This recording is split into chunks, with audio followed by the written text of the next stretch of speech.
What's going on, everybody? This is Nate and Brian here with episode 6 of the Warriors of Light podcast. This episode will be discussing a few different topics. Right off the bat, let's talk about the current state of affairs with the United States getting crazy at the border. Texas has taken a stand against the quote-unquote invasion that's going on. And my initial take is that they're doing the right thing because our federal government is failing to do so. And for me, as an Afghan veteran, or Afghan war vet, I should say, it makes me think about how did we get to this point in our country where our quote-unquote leadership is allowing all of this to go down. Because Brian, I don't know how you feel, but from my perspective, and the media is the media. We all know that most of it's bullshit. But I have an issue with how are most of the people that are coming across the border, they appear to be military-age males. That's my primary concern. Yeah, totally get it. You and I kind of had a discussion the other day, and one thing I heard from a few other sources was the simple fact that they're being used as pawns, right?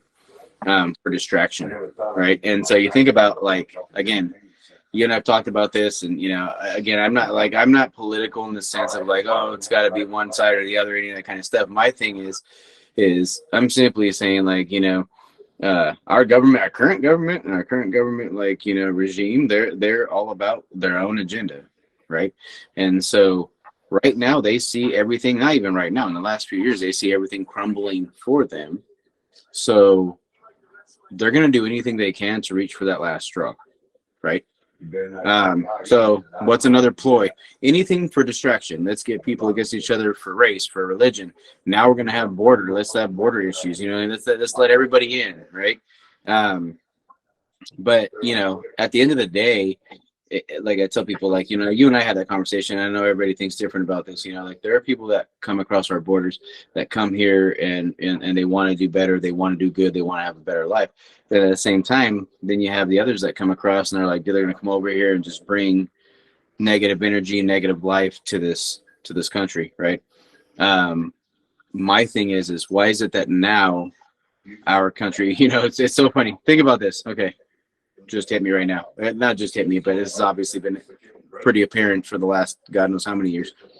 So you had Trump, who had all this, like, let's put walls around the entire country. Then you got Biden now, who's like, let's just have zero borders. Like, how is that not apparent to everybody that it's a bunch of bullshit by our government and by people's own agendas? At what point do we have somebody that comes in and says, let's do what's the best for all of us? Yeah, man, because I've had buddies or friends who are from like Mexico, their families are from Mexico. Mm-hmm. And I've worked with people who have green cards and stuff. The immigration system in the United States is fucked up no matter how you look at it. Yeah. But back to your point, like, we all come from immigrants. Absolutely. Like, my family came from what is now known as modern day Lebanon, but they came over because America was the land of opportunity, and ever since we came over, we've been serving the country as soldiers. We've been working those blue collar jobs, building the infrastructure of the country. My great grandfather helped build a dam in my home state, like, and he was in World War I. So, like, where there's like a disconnect now to where we're just like you said, the quote unquote regime is like, fuck the people who are here who built this country. Now we're just going to let everything in and have no vetting. And it's a failure because you have drugs coming across the border, which I can go down another rabbit hole with the feds. I feel like it's on purpose. No, we already know the feds are involved in all of it, huh? Dude, And that's what I'm saying. Like Texas is like, fuck you. The Texas governor is like, yeah, we're gonna do our own thing because the federal government is failing. Like, in all intents and purposes, like from my perspective, like that is unacceptable. As a veteran, like that's fucking unacceptable. That the federal government is failing to protect its own people. But you think about it, Nate. If we now look at the reality of all of us waking, a lot of us waking up to the veil's been lifted, things are waking, we're all waking up, things are being revealed, all the darkness is coming to the light, right? You think about how many years they've been lying to us, how many years they've been like, hey, we're doing all this stuff for your good. Dude, I just told my cousin that fucking earlier today. Because we were talking about World War II. And like we were talking like so General Patton, which is one of the military leaders I've always looked up to. I've always resonated with because he also believes in reincarnation, by the way. Which is why he had that poem through a glass darkly, which I quote all the time. That's awesome. But he was killed in a motorcycle accident. But like I'm like, yeah, he was probably assassinated. Let's just be honest. Because he was in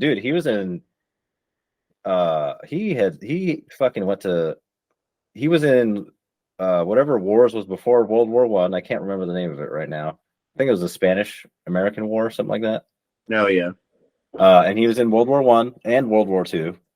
And then after World War II, they fucking offed him. And I'm like, oh, okay. Just like JFK. Think about it, dude. Like, I mean,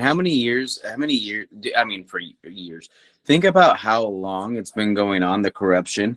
I mean, again, that's why I always tell people, and I know I've told you this before, I always use the analogy. I said, Rome wasn't built in a day, and it didn't crumble in a day, right? But it crumbled, right? And you look at the United States, man, and that's literally what's happening here is, it's all these things are failing. All these like old structures that were built off of corruption, that were built off of only benefiting certain people, are starting to crumble, right? Well, yeah, the truth is being revealed. That's the point. And that's the thing is, again, this goes into a whole nother riff, but a whole nother rabbit hole. But, you think about us ascending to a new earth. We're ascending to a new earth right now. We're going into 5D. And, I tell people like, the people that still want to hold control and still want to make sure that they're the only ones in charge and all these things, they're stuck in the 3D and they're really going to have heavy lives, right? But the minute you just let your soul evolve and ascend and move forward, like you're going to go into this place of like beauty. It's a new earth. It's a new place where everybody's benefiting and everybody's come together as a unit, right? And that's what I tell people again, like you think about look at situations like 9/11, these certain situations where like, we come together as a unit, right? Like that is literally what we were built to do. Like our souls all came here to be a unit, right? But then we're given free will. We have the ego. What does the ego say? Well, fuck, I want to run the world. Well, and like I said many times in our podcasts, this is not Pinky and the Brain's stupid fucking cartoon. We're here to literally work together and love each other. I know that it's not always going to be perfection with every person because you're going to have that one or a handful of people, whatever that does their own thing. But overall, I truly believe that like we are meant to be here as one and come together as one whole unit. But like you were talking about people being executed, it's the people that stand up and say, hey, I want to bring us together. I want to bring the truth to light. That's why warriors of light, right? Bring the truth to light. Those are the people that are taken out. Hey, perfect example. One of our greatest, Jesus. Yes, thank you. Dude, I was having this conversation earlier. I was having this conversation earlier, and I was talking to somebody, and I was like, Jesus was murdered by pagans, because we're talking about the pagan versus Christian thing. And I'm like, you do know the Romans were polytheistic, right? We all of us all of our ancestors at one point or another were pagan / polytheistic, however you want to define it. Yep. So, like, yes, he was a healer. He preaches the same thing you hear now from people who are demonized. And like you've talked about this before, like, because we all have an innate power, we all have a divine connection. But back to the border thing, what bothers me about that is that it's insulting to me, and it should be insulting to every American, that the federal government, like, all of a sudden wants control or wants a hand in something so they can be successful, but you fucked up to pull out of Afghanistan, but now you want to go to Texas when you failed already. So what? You want to send feds there so you can take credit for securing the border when you fucked it up to the first place? You know what I mean? Well, of course. And that's the thing. You know that they're going to try to. Our federal government is crumbling. They know that this is an election year, and it's a huge election year, right? Because everything's shifting. Every time there's an election, something happens. Something happens. What do they do to always get people to be distracted? That's what I tell people. There's always something to distract you. So at what point do we wake up and say, again, it's kind of like we've talked about, and again, I'm not going to get all political on it, but the simple fact is I say like RFK, right? RFK, why do you think he said, fuck the Democrats, fuck the Republicans, I'm going fucking independent? Because he was tired of the fact that the Democrats are bought, and people, you can comment on it and you can get mad at me all you want. That's fine. High five. But the Democrats are bought by a bunch of big corporations, pharmaceutical companies, all these people, right? So are the Republicans. So are the Republicans. Exactly. And so that's why I say both parties. So RFK said, I'm not going to go either. Right. Just like his family, even though, like, you know, JFK and stuff was probably Democrat, whatever the case was, but he was like, I'm going to reveal truth. I'm going to make sure all Americans understand the truth of what's going on. And what happened, he was taken out immediately after that. And that's why I tell people, I was like, you know, and that, like I said, and that's why I always use that. And I always tell people, I'm like, that goes back to Jesus. You had all these hypocritical Pharisees and all these people saying, like, you know, we all live great, we're all perfect, and this is what we understand, and all this bullshit. And then because he was a different one that was like, yeah, basically, I guarantee you, like, Jesus probably would say, like, fuck you, like, I'm gonna, like, be who I know I am. I'm, you know, one of God's children. I'm gonna come out here and help people. I'm gonna help people heal. And it's like I tell people, it's kind of funny. I always say this too. This always hits me. Is like, you know, Jesus hung out with all the people. Like he said, he goes, the you know, the healthy people don't need a physician, right? And that's why he hung out with all these other folks and was trying to, like, bring them to light and do all these things. And it wasn't about, like, preaching. It was just about, like, hey, you know, like, let me just speak to the truth into you. We're all powerful. We're all these things. But then you have all these other people trying to tell you, like, you don't have power. You're nothing. You know, and then you have governments doing the same thing. Like, we're powerful, we're the ones in charge. No, you're not, dude. Like, you guys aren't anything. I tell people the only reason we have a government in charge is we've agreed upon it. Why do we agree? At what point do we stop agreeing? Well, here's the thing, right? When you're talking about a government, this is, dude, mankind has been on a cycle forever, right? So it's like, to a certain extent, I can understand it, because we talk about the monkey mind, right? When you understand human nature, you realize that in the grand scheme of things, at some point, there has to be a control system, like an accountability system, right? Like laws and stuff. Because if there are none, the world could be chaos. Because so can I say something to that, though? Yeah, go ahead. Yeah, I agree with you on that in a sense. But my thing is with that is if humans lived from the heart, this is why I try to always say, you and I've had these conversations many times before. If we stop living fully in the mind and start living from the heart, and you have mind and heart coherence, right? Brain and heart coherence, but you primarily make decisions from the heart. Do you think you're going to want to go kill somebody? Like, your heart's not going to tell you, hey, go and blow this country up because whatever, right? That's the monkey mind saying, like, you need to be in charge. You need to survive. You might die. What about these people? But the minute you, like, allow your heart to make decisions, you look at people and you're like, wait a minute. Like, there's good in everybody. Like I said, again, I tell people this all the time. I'm like, do you think that that baby, whoever that, regime leader is like he was a shithead when he was born? No, he No, was. he was programmed. He was programmed, and that's why I tell people. So if we came back to who we were meant to be, that inner child, and lived by that, we would not have the conflict that we have, right? And so that's what I try to tell people. I'm like, at what point do we come back to living heart-centered? Which I do believe, going into the new earth, going back to that, is that that's where we are headed, is living from the heart center. There are going to be people that still want to stay in the 3D realm, and they're just heavy, and they like to be dense, and that's what they're used to, and that's comfort for them. Go ahead, have fun. But everybody that's ascending and going forward is like, no, dude, like, we're going to live from the heart. We're going to connect. We're going to help each other. We're going to serve each other. Everything's going to be so much better. Right.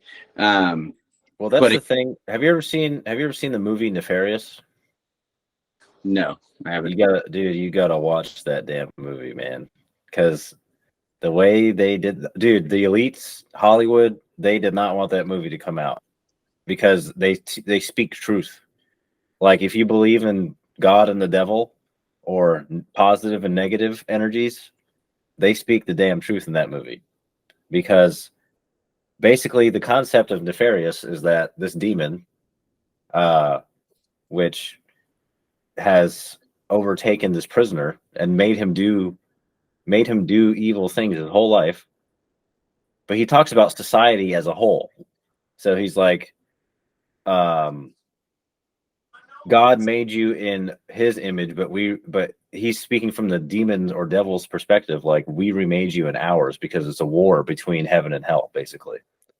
So, like, that's the problem, is that you will always have people who are motivated with evil tendencies, even if they don't realize it.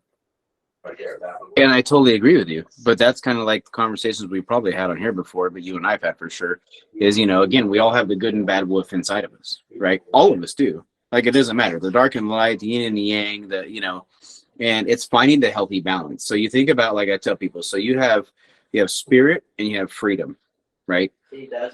There should be a healthy balance between spirit and freedom. If you go too far one way or the other, then you've lost that side of, like, whether it's you lost, because when we're all spirit, but we're in human form. If you can't embrace that human aspect of you, but I believe for good, then you're missing an aspect of why you're here.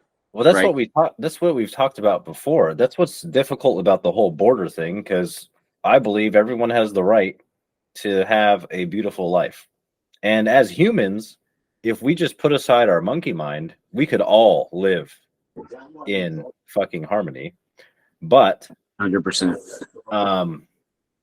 The problem is that we're always focused so much on the physical realm and our greed. Not all of us, but in the grand scheme of things, like, oh, I need to get this, I need to do this, or I need to fucking make this much money, or if I go here, my life will be better. Instead of just, like, being present in the moment and being thankful and grateful. Like, we're too focused on bullshit and not what actually matters. Absolutely. Well, but the thing about it, Nate, for the last God knows how many years, I don't even know if I could look back in history, like, we've been taught to be materialistic for how long, right? Like, to live from a materialistic aspect. That's what makes us supposedly better than others, more successful than others, this elite group, whatever you want to call it. Dude, do you, ever since I was a young man, ever since I was a kid, I've realized, like, we are no different from, like, the deer that run in the woods, or the wolves, or the bear. We're the same. We're the same fucking thing. The only thing that makes it different is that we have thumbs, and we can think in this realm. But we're all energy. We're all souls. Absolutely. Everything here is energy. Everything here has a soul. And the thing is, you have to realize too, as I tell people, and that's funny that you bring that up, because I tell people all the time, I compare us to animals all the time. I was just literally talking to my mom the other day about this. I said, listen, I go, you know what's funny? You have all these animals out here living, right? It's like, yeah. I go, do you think that they give a shit about the fact that it's 2 o'clock and they need to be across the ocean by 6? They don't care. They don't give a shit, right? They are moving and doing what they need to do, when they need to do it, how they need to do it. There's, again, this is why I tell people, time is a man-made concept. It doesn't exist. Linear time doesn't exist. Our divine, our God, does not live off of our time. That's why I tell people, when you want to manifest things, when you send it out, guess what? It's coming to you, but you don't know when. So when you want it on Wednesday and it doesn't come until Wednesday in fucking 2026, that's okay, because that's when it was supposed to get there. That's when you're ready for it. But you know, animals every day, they're just living in the present moment, dude, happy. Like, you know what, there's one animal I watch. It's funny, when I still lived in North Carolina, in my backyard, I watched the squirrels. The squirrels were playing and chasing each other up and down the trees and having a great time doing all those things.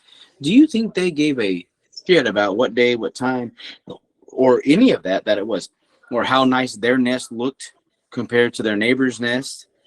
Like, it's amazing to me how humans, who are supposed to be the most intelligent, apparently, of all species, and we live in this space of like, man, this, that, and the other. I tell people, like, that's why I've learned to like let go of those types of things. Like, I'm not worried about like what I do with that kind of stuff. I'm really focused on what difference can I make while I'm here, right? How many people can I help, serve, and impact while I'm here? How much light can I bring to the world while I'm here? That's why I'm here. Yeah, man, that's the same thing with like business. Like my business, like when I conduct business operations, I'm not like, I don't give a fuck about money. I'm like, how can I make this place better? How can I serve others in a meaningful way? That's what matters. Like I told you when we met, when I had my business here before I moved away from California, I literally used to tell my ex-wife, like, the simple fact is that I want to make a difference in as many lives as I possibly can. And, she did our financial aspect of things. And I was like, go ahead, take care of that. I was like, I'm taking care of people. That's what I do. I love people. I'm going to take care of people. I'm going to serve people and help people. I'm going to do everything I can to be the very best version of me to help them. And everything else in the back end, I'm like, have fun with that. And that's why I tell people all the time, like, you want to have a business? Great, go ahead, have fun. Hire people that do what they're good at, right? So not that I won't learn every aspect of the business, but if you think that I'm going to give away my energy and time that I can be giving to people to go sit behind a desk and crunch numbers, yeah, good fucking luck. You'll never get me back there, because I'm here to ultimately serve people. And again, like, my business grew organically for multiple years.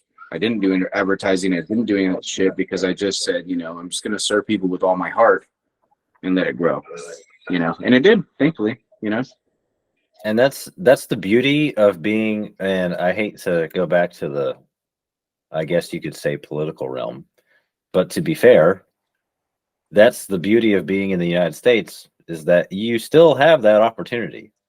You have the freedom to speak how you want to speak. You have the freedom to do what you want to do, and you have the freedom to help others when you can. Because in another country, us even just talking like this wouldn't be allowed. No, yeah, absolutely. And I 100% agree with you. The only thing is we have to be aware of with that is that there are a lot of things change, or there are certain people trying to change those things, right? They're trying to muffle people. Biden. Yeah, for sure. Huh? Who? No, I'm just kidding. I'm just joking. They're trying to muffle people. They're trying to limit what we can say. They're trying to limit to what we can share. And those are those things where I tell people is like, you really got to, like, if this country was built on the foundation that we say it was, which we're free, we can speak what we want, and we can do it was built off of rebellion. Well, yes, but you think about how it's funny, because as I was driving here today to the valley to see my family, we were having this conversation about how, there's so many rules, right? And I tell people, so like I tell you, like, I've learned from so many different aspects of this life.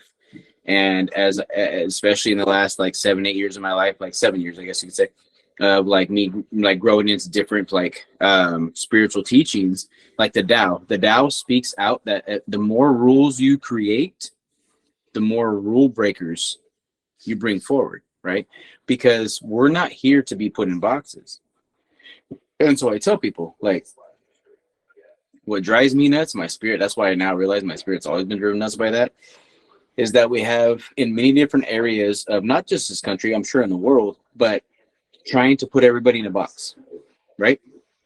I want everybody to look the same, be the same, do the same. And I'm like, what the fuck for? You know how boring this world would be if we were all the same?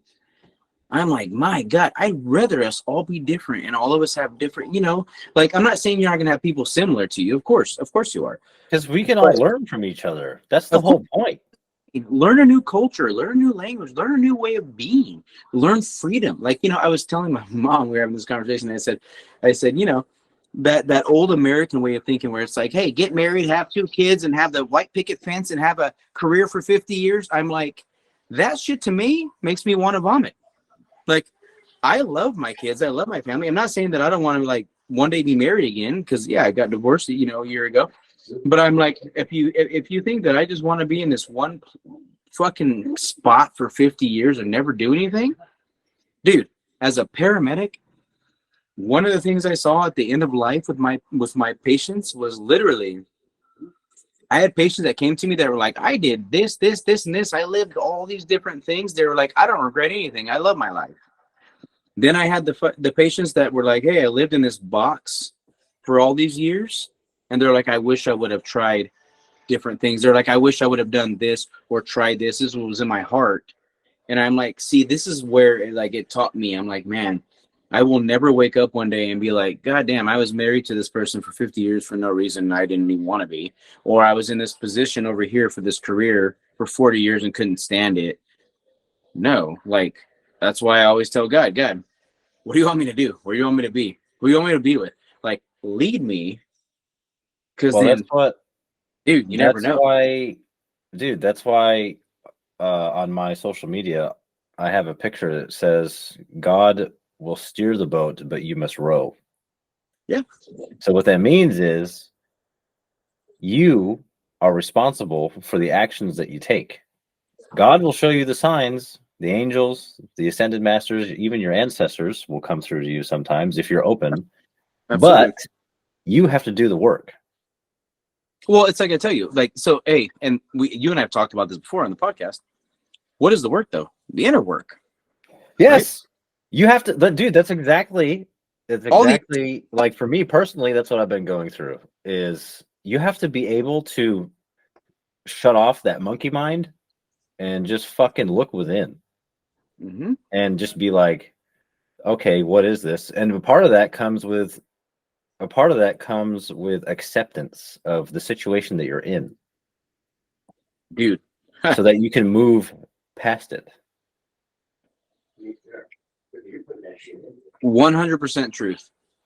Like, literally, we resist too much. We're like, oh, this wasn't supposed to happen. This isn't supposed to be this way. Just shut up and accept things for what they are.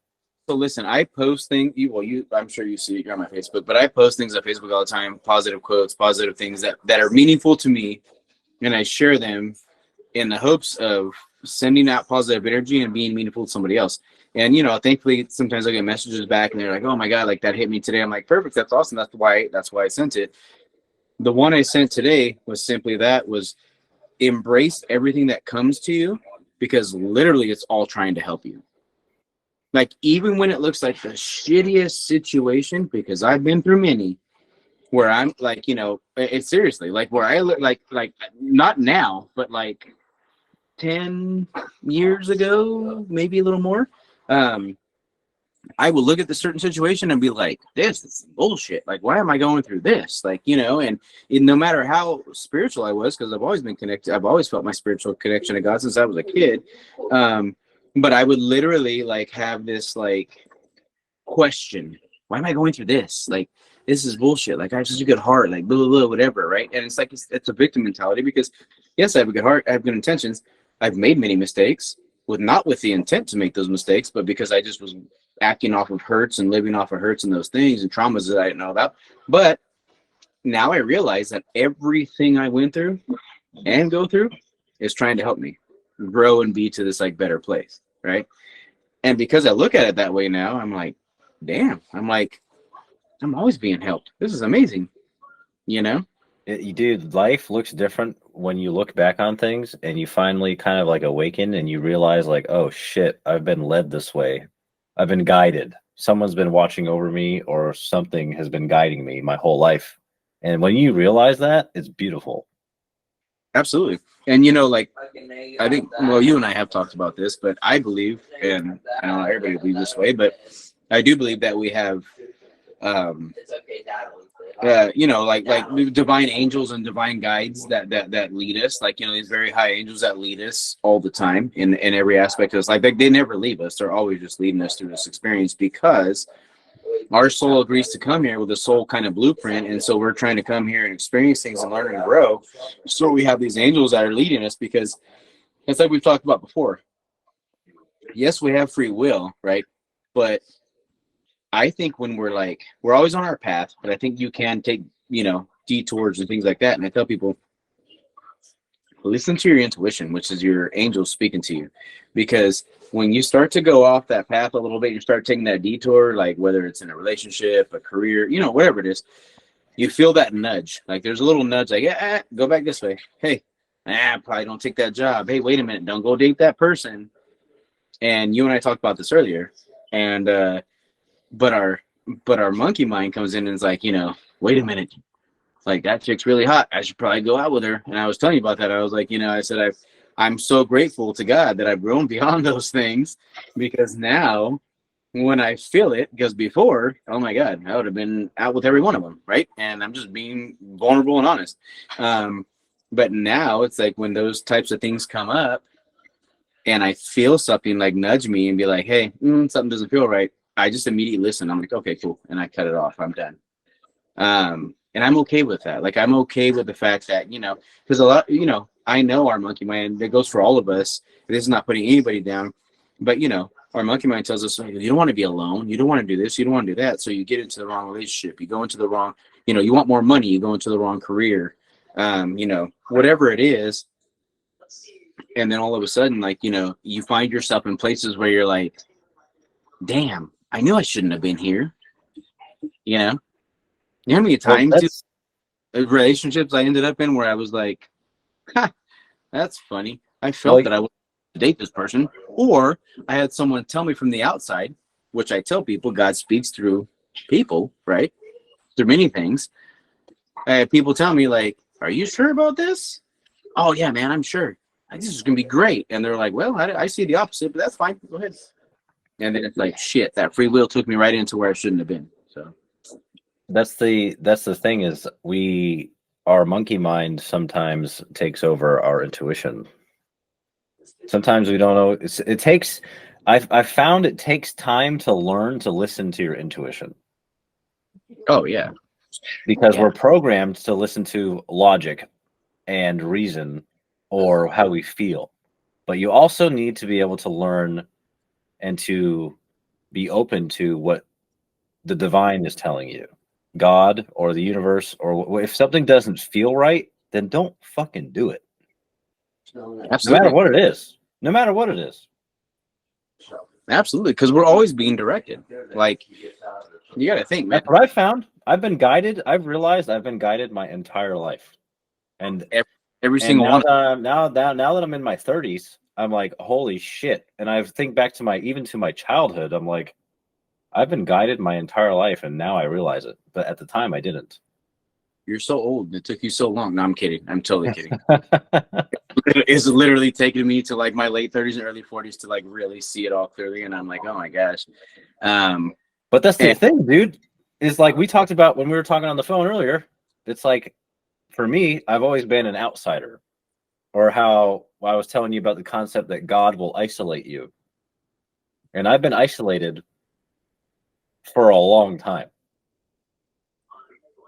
Like my whole life. I've never fit in. I've never fucking been a part of the group. I've always been me. And it's like, I think that's why, I don't know if it's God or whatever, but it's like, this is why you're here. So you can awaken, like we talked about, so we can awaken other people to be like, hey, serve your true purpose in this world instead of listening to what everybody else is telling you. Think about the first day you and I met.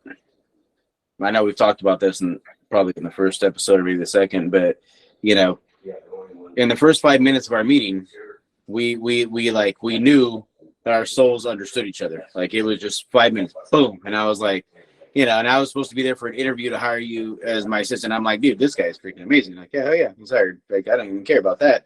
I'm like, let's go in beyond all the stupid job stuff. Let's talk about life. Yeah, You know, and what we were talking, dude. In the first 5 minutes, we stopped talking about the job and we were talking about meditation and stuff. yes, we were talking about meditation and about life. And that's what I'm saying is because I saw it in you. And I'm like, you know, and that's why when you were saying right now, like, you know, how you've been different. And I told you that earlier, like, you know, like I've always had like a lot of friends, but at the same time, like I told you, I never felt like I fully fit into any group or people or any of that. But the thing is, it's funny is like souls know when they're supposed to connect. Like meeting you, like you could say you're different, but like I felt you immediately. I was like, dude, this guy's awesome. Like this guy's cool. Like we're good. You know what I mean? And I knew it. I felt it. And like I said, it's like, you know, if we get quiet enough and we learn about ourselves enough and we allow the divine to speak, we'll know like for a fact that, hey, we're supposed to be connected. We're supposed to do whatever like led to this podcast, right? Dude, I told you this before. There's been like several years that I said ever since I had my business in California before I moved out and did all those things. I was like, I want to have a podcast. I was like, but I do want to do it with somebody else because I like to rip off people. But I was like, I needed the right person. I tried it with two people, and I was like, the riffing wasn't going that as well as I thought it would. But like with you and I, when we met, and like even the first 5 minutes, and our conversation started switching, I'm like, oh shit. I'm like, yeah, there's a whole nother realm there, you know? Yeah, dude, that's what's creepy to me. I mean, I say creepy, but I say it in a good way. Like, yeah, have you ever like? I had someone tell me that like that's the thing, man. That's what bothers me with Christianity. Is like to a Christian, they would say I'm not a Christian, but because I also believe in astrology and I believe in energy and I believe in all that stuff. We believe in astrology or zodiac signs. It's like I told you this, and I'm sorry I didn't mean to cut you off. My only thing is I say with that, and the only reason I believe and say that is because I'm not trying to put my ex-wife down. Is I remember when we first met, and I told her I was like, yeah, I'm a Sagittarius, and like you know, kind of tried to have that conversation with her. She's like, yeah, I don't believe in that. But that was because of her Christian beliefs, and I'm not putting Christian people down at all because I do believe Christian religion or Catholic religion or whatever does benefit and lead certain people. And that's what I tell people. I'm like, listen, if it leads you closer to God, amazing.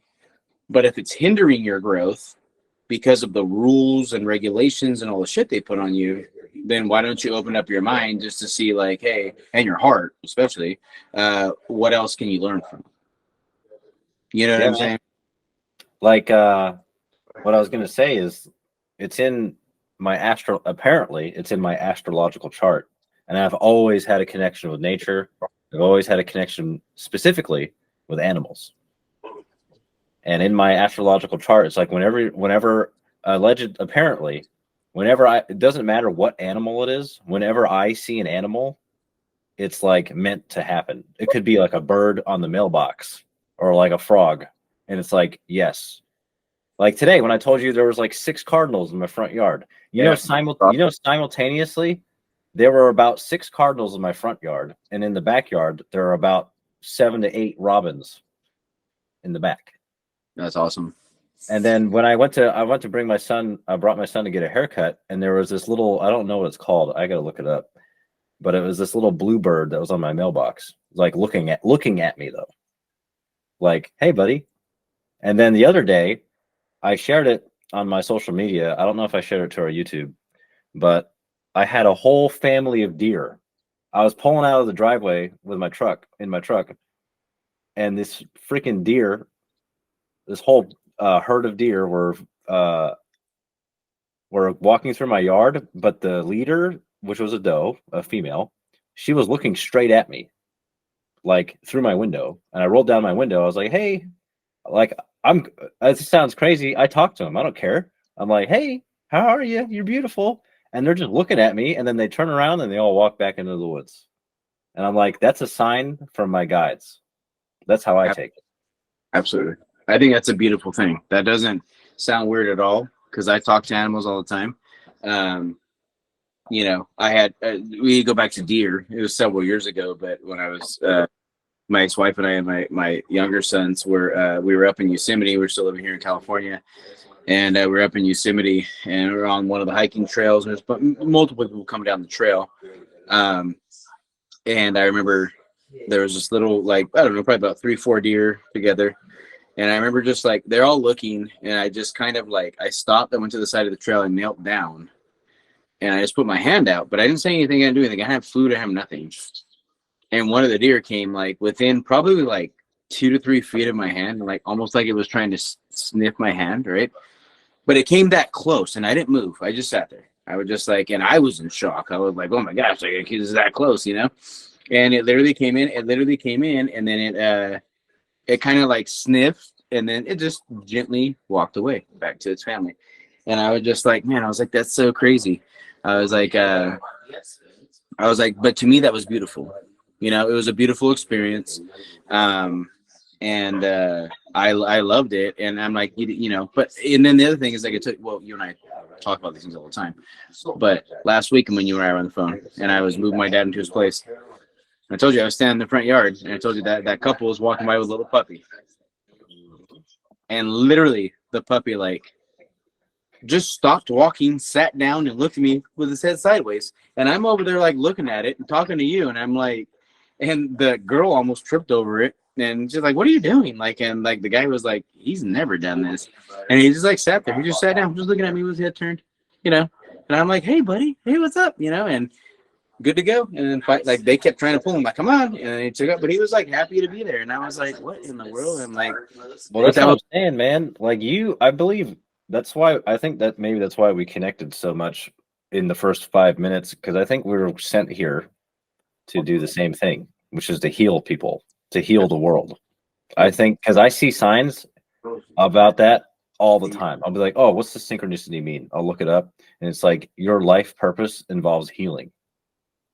And even in tarot readings, tarot cards, I've gotten healer and like priest and all this other stuff. And it's like, you're supposed to heal this world. That's what your life is for now. Yeah, I get, I've used this term. I know I've used it with you, but I've used it with many people. Is the term that I keep getting, and like from the things that I've learned from and grown from over the last several years, is like light worker. You know, you're a light worker. You're here to be a light worker. You're here to raise the light on the energy on the planet. And I'm like, and like I tell you, I was telling you earlier, I listened to Dolores Cannon, and you know, she died in 2014, 2015, something like that. But she, lots of amazing work. And when she talks about so many things, I'm just like, oh my gosh, like it all resonates with me. And I'm like, oh dude, like, okay, like this all makes sense. This all has purpose. And that's why I try to tell people, like, you know, a lot of people look at you and you talk like us when we talk, and like, oh, you're crazy. What are you guys talking about? And I'm like, dude, if you only understood like the truth of this life, like you'd realize like, oh my gosh, like it's all got a major purpose. You know what I'm saying? So kind of crazy, man. Crazy. Well, that's, you know, that's like we talk about mind, body, and soul, or you talk about it too. And that was your big thing when you did your business. And I've always kind of felt that way too. It's like, and even in the military, they started to preach that, like, you need health and mind, body, soul. Like there's 3 realms of existence. Even though they didn't say it that way, they're like, you need, I guess, nurturing in each of those realms of things. So like, it's always been like, I'm guided towards it. Like, be physically fit, have a sound mind, and connect with your spirit, and you will live a fulfilling life. Absolutely. And that's the thing, is like I told you, is, you know, I obviously always speak that to anybody I coach or work with. And they know that, like anybody, like from California to North Carolina, like when I coach, they'll tell you, like, he never just spoke like I don't speak just physical fitness, right? Like, am I physically fit? Yeah. You know, I've done done and competed in CrossFit. I've done Spartan races. I do powerlifting. I do all this crap. Okay, fine, great. I love it. Don't get me wrong. It's an aspect of this life. But and like I told you earlier, like I'll do like ice baths and extreme heat and like all these things. Like I love that stuff because it does really like challenge who I am. But I tell people, guess what else challenges people? Meditation. Like most people don't want to sit quietly. It's a different kind of strength. It is so hard when you first start to quiet your mind. Most people don't want to sit quietly with themselves and deal with things that come up. And so when I teach meditation, I tell people things are going to start coming through that you literally don't want to fucking feel. It's going to be uncomfortable. And that's a total different discomfort. And I tell people, but when you let it come through you, my God, it's such a fucking blessing. And so like when I first started meditating, dude, like number one, like I tell people, your mind's just not going to just shut off. Like it's going to take time. But as things start coming through and your mind gets a little bit quieter, things start coming through and memories start coming up, and you're like, dude, like I said, memories from 6th grade where I was like, I didn't even think that was a big deal. But obviously it hurt me enough to be stuck in the recesses of my mind to where I unlocked it and released it through meditation, right? Or even in, like I said, relationships. It took me years of meditation and up into and through my last marriage to figure out why I struggled in relationships for so long. And I was like, wow, I was living off of so many traumas and I was loving from an arm's length and doing all these things. And then when things would start going good in my relationships, I would self-sabotage. And now I realize it because I'm like, my God, like I just wasn't healed from so many things from my past, right? But I learned that through meditation, through getting quiet, through self-reflection, through consciousness. And I tell people like those things will bring you to a place where you're all of a sudden looking at your life and you're like, wow, this is why I kept repeating this cycle, because I was ignoring the deeper things that were there. Exactly, dude. Yes, I've experienced the same thing. And that's to our audience, like comment down below if this resonates with you, because me and Brian, we're not perfect people. That's not what we're trying to say. We're just trying to share our experiences. So like if you can learn anything from what we're saying, then feel free to comment down below and like this video, because like we're not here to lecture anyone. We're just here to try to just share what we've experienced, because what you just said, Brian, yeah, you're gonna but that's the thing. It takes someone, any individual, to realize like, hey, this shit keeps happening. But most people probably don't ask the question of why. Most people just go with it and they're like, oh, this is my life. And they lose, and they automatically just give up. That's the whole reason what you said, like this is why we call it Warriors of Light podcast, is because one, we have that warrior aspect, and being a warrior doesn't just mean you're fighting like physically. It's on all 3 realms of existence: spiritual, intellectual, and physical. But also you need to be able to learn that you need to be able to slow down enough and bring yourself down to earth so that you can see what is going on in the present moment. Because the only moment that matters is the present moment right now. Everyone's so worried about, oh, I made all these mistakes in the past. Oh, what's going on next week? I have a meeting next Thursday. I got to prep for it. Like, none of that matters. What matters is what you're doing right now in the moment.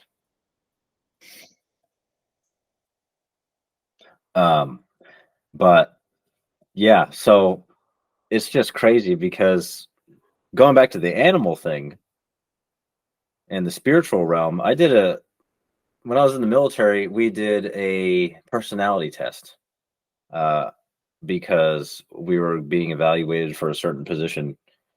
And I already knew, I'm like, why the fuck am I doing this?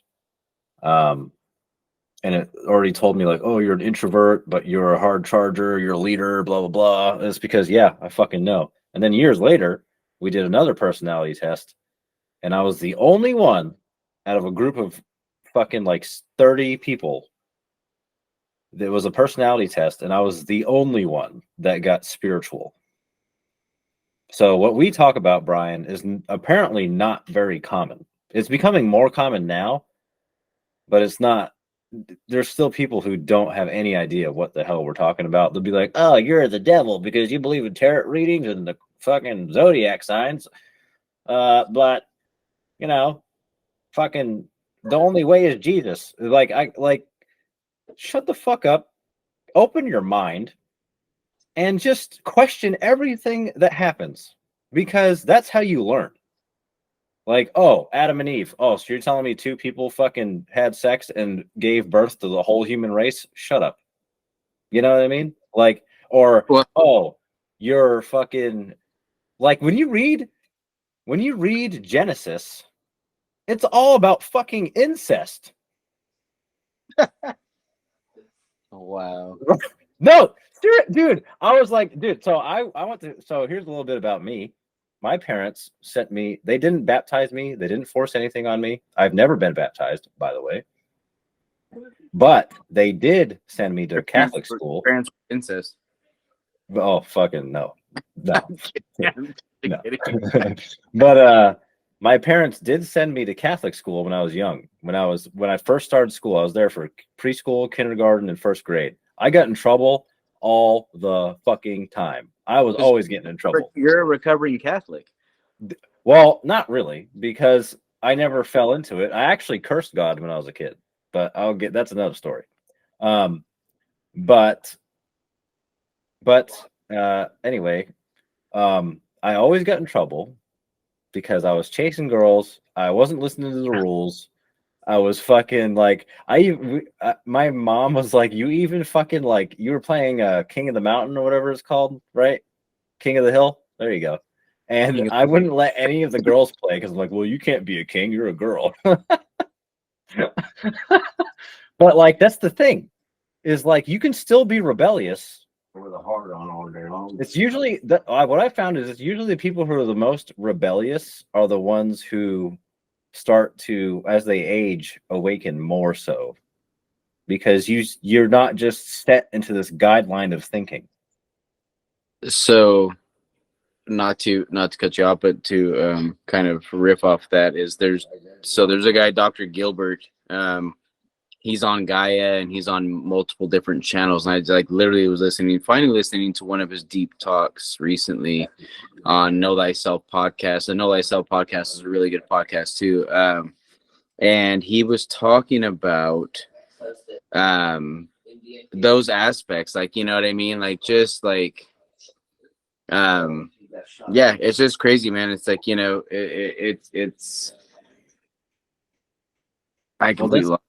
Yeah, no, that's cool. That's also kind of like my zodiac, apparently, is that I'm an Aquarius. So apparently I'm a little rebellious. I do my own thing. I don't give a fuck what anybody else thinks. Well, yes, and that's what he was talking about. He was saying is like that we're supposed to be different, right? Which is what you and I've talked about this many times. Like we're not supposed to follow suit. And you know, it's those funny. Are the ones who break the mold and make shit happen. Absolutely. Is the people who don't follow all the rules, like COVID, for example. You know, I that shit all the time, dude. I'm like, I'm so my every ounce of my being, like so normally I'm very calm. You know, I meditate, I chill, I live life happy. You know, I'm good, right? I can get into, and I don't even try to convince people of what because I'm not gonna go preach to you and make you, oh, you gotta believe what I'm saying. No, you don't have to. That's the thing, is it's okay to believe what you believe, but but when you try to force shit on other people, it's never gonna work. Well, no, yeah, no, I 100% agree, and that's what I'm saying. So like, I don't ever like try to push anything on anybody. My thing is though, is I can feel myself when I'm in a conversation with, it could be the most like, I don't know, calm conversation you want to talk about, but like an old belief system that we all have to be this one way, and literally, dude, like I'll feel my body tense up because I'm just like, fuck, like what point are you gonna wake up? Like we don't gotta live like that, because I'm like, you're living in it. So look, I tell people, you know what these zombie movies and shows mean? And they're like, what? I go, you know what the meaning is behind it, right? They're like, what? I go, all those zombies is the majority of the people just following fucking suit, not living to be who they really are, right? And then it's like that. It was like that. What's that one show? That one that was real popular. Walking Dead. Walking Dead. Like, so you had the small group of people that were awake and they understood it, and you had all the other zombies following each other. And I tell people, if you go into deeper aspect of that, that's why I look at it, because I'm like, you have these folks that are like, hey, I'm awake and fucking like, I'm not gonna follow that bullshit. And then the zombies are like, oh, I'm just gonna go fucking try to get food and try to live and try to be fucking. And it's like, dude, you guys wake the fuck up, man. Wake the fuck up. That's an interesting concept, because you could make that argument for technology now. Like, we're all in our phones, we're all on the screen, we're all fucking like, oh, let me scroll through Facebook. And then you're scrolling through Facebook and all of a sudden 4 hours goes by and you're like, where the fuck am I? See, but that's why. So for me personally, and I say this, it's kind of like you said like a little bit ago, like, by all means, I'm not perfect. I am flawed. I have all my things, but I've embraced my flaws and I'm working on my shit. I do all my stuff. My thing is, when it comes to a phone and all those types of things, and like you said, social media. So when I wake up in the morning, first thing I do, pray, meditate, my readings, I write. I don't even touch the fucking phone. Phone is like nothing, doesn't exist to me. And I get myself aligned. Then I get on Facebook. I post my positive stuff. If I scroll, dude, I swear to you, and this is a complete honest truth, is that I may scroll for like 5 to 7 minutes, maybe, if that, and then I get off, right? And I may only do that once, twice, at most 3 times a day for that same period of time.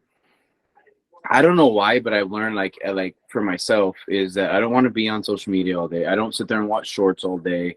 I don't even get on. I have Instagram, but I don't get on it very much. I know I can use it, and I want to use it to, share with people and express with people. But I just don't get on these things too much. And I don't know why, but I don't feel the need to,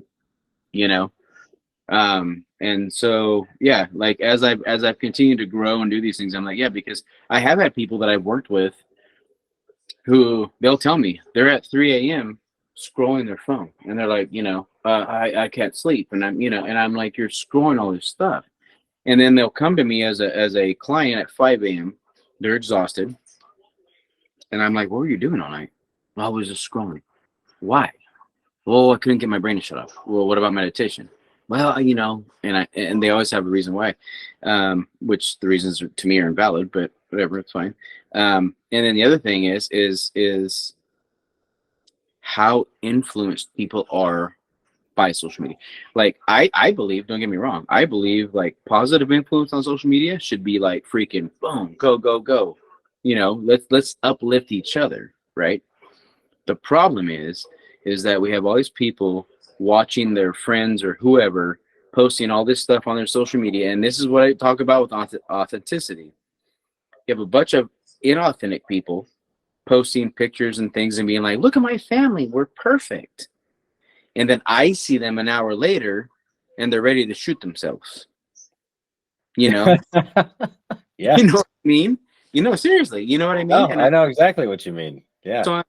So why are you and I've had clients that have done that, and I ask them, I'm like, so just to be completely transparent with you, why are you posting that shit? Like, you're acting like you're doing great, and you're coming to me, and the noose is like fucking ready to fucking like tighten up, and I'm like, why would you do that? Like, just be real, like be authentic. I'm not saying go out there and go, because I also don't think that you should go on Facebook and be like, oh, I'm gonna rant about my ex. No.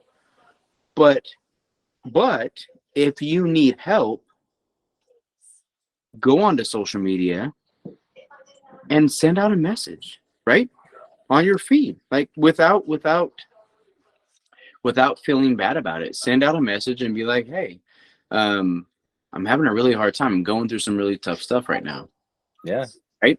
And that's the thing is vulnerability, man. Like, that's the thing is like, social media, and other people have talked about this too. It's like most of that shit is just a picture, and most of it's fucking fake. Like, yep. Oh, look at my perfect life. with my perfect house and my perfect family. Yep. But there's so much shit. Like, oh, look at us at the pool today. You don't know what the fuck happened between what happened before they took that picture. They could have gotten up. Everybody could have been pissed off at each other. Like, kids could have been crazy, you know? Like, real life shit. But no, here's this serene picture of us by the pool, right? This is just an example. No. But yeah. But yeah, exactly. But that's the thing is we put on a mask to the world so that we can try to fit in. But that's the problem is that the too many people try to fit into what they think the world wants to see. And that is a big reason why you and I believe, started this podcast, is because of being authentic and getting rid of the masks. And you and I had that conversation when I was still in North Carolina. I was like, dude, I'm so tired of people wearing masks. Like I said, I've worked with people who were I've literally worked with people who were like hardcore biker club members or gang members, and dude, have been able to have the deepest conversations with them. Because don't get me wrong, I did spend time with people that when I was younger, where it's like we were all meant to be these tough people, whatever. It's all bullshit. But either way, we did it to put a mask on because we were trying to hide something or trying to heal something. And the thing is that what's crazy is like when I work with these guys now, because I've experienced and gone through my shit, a lot of them will open up and be like, my God, like fucking you're dude. And like, they'll start getting teary-eyed and shit. And I'm like, dude, it's like, that's cool. Let it out, man. Cause the only reason you're here is because shit happened. And that's what you're saying. The mask. And I tell people, like, the only thing you're doing is wearing a mask. I know women do it too, but I always tell men, especially, I'm like, you motherfuckers are wearing a mask. Yeah, man, like, that's that monkey mind, bro. Men have I think men have a different, it's like the same problem, but it's manifested in a different way. Like we have to be, well, not all men, not anymore. But what I'm saying is that more often than not, it's like, oh, you got to be the tough guy. At least when I was growing up, like, oh, you got to be tough. You got to be a fucking man. Like, shut up. No one cares about your feelings. Just like we were talking about earlier, when you're crying, like men can cry, it's fine. But there also has to be a balance as a man where you don't allow your emotions to rule your actions. Well, that's also, I think that's men and women, right? That's EQ, right? There's emotional intelligence, and then there's your intellectual intelligence, right? And I tell people your EQ, a lot of people's EQ is way below where it should be, because that goes men and women, where like something happens and then they that emotion is taking over and they instantly react. I don't care if it's sending a shitty text, a shitty call, or when you get the person that goes into rage and kills somebody.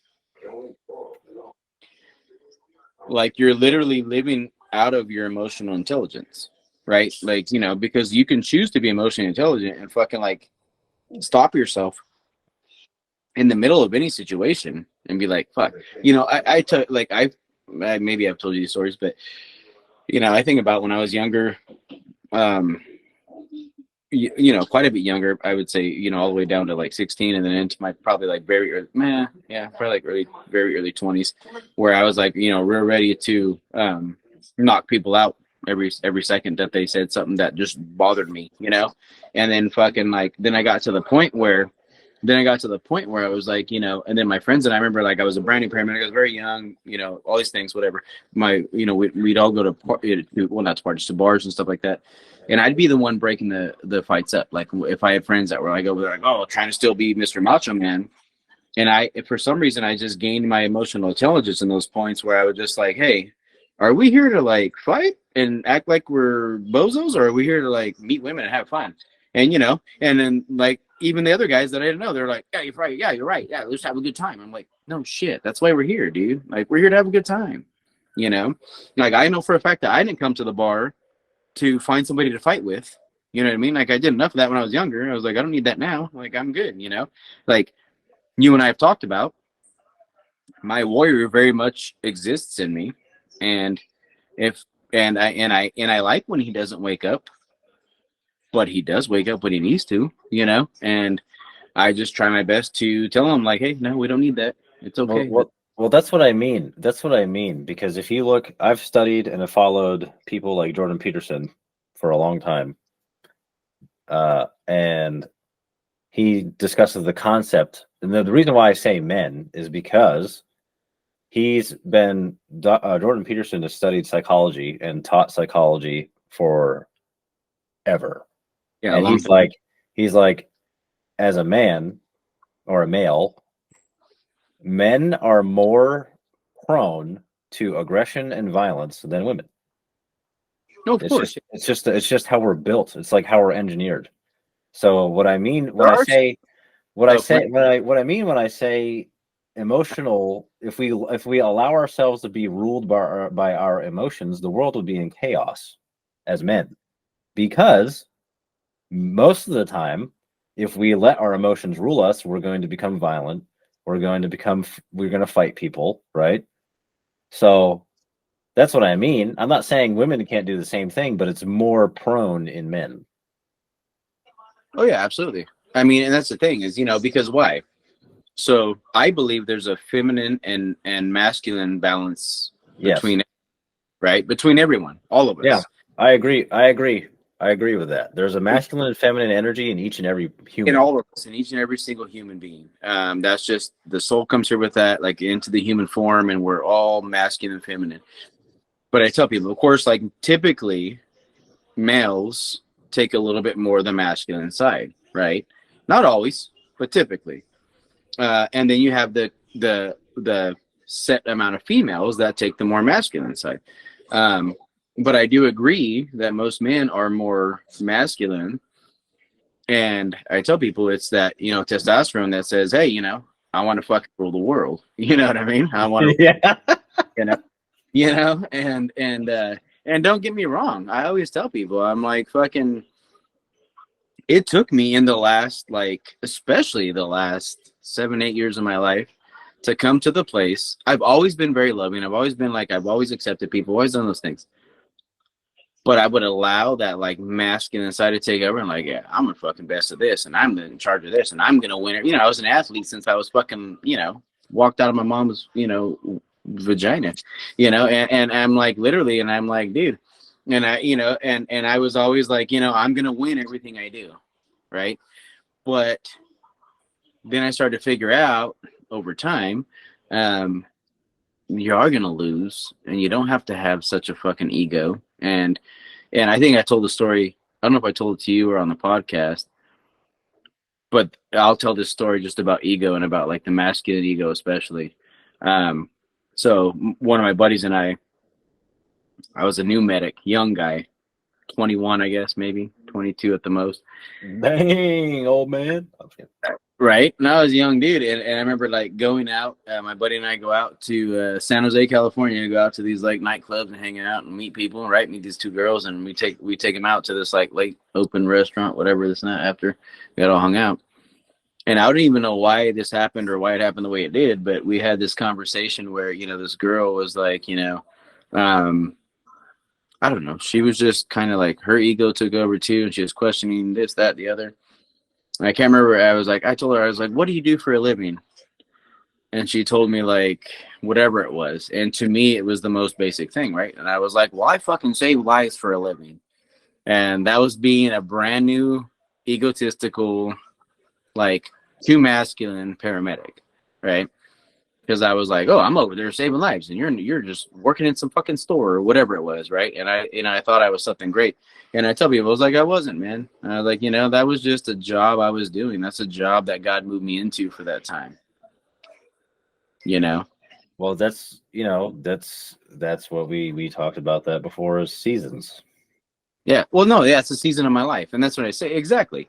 And that's what I tell people. Like, you can watch even like our podcast right now, dude. People can watch us right now in this episode and then watch us in episode 100 and watch how different we'll be. That's exactly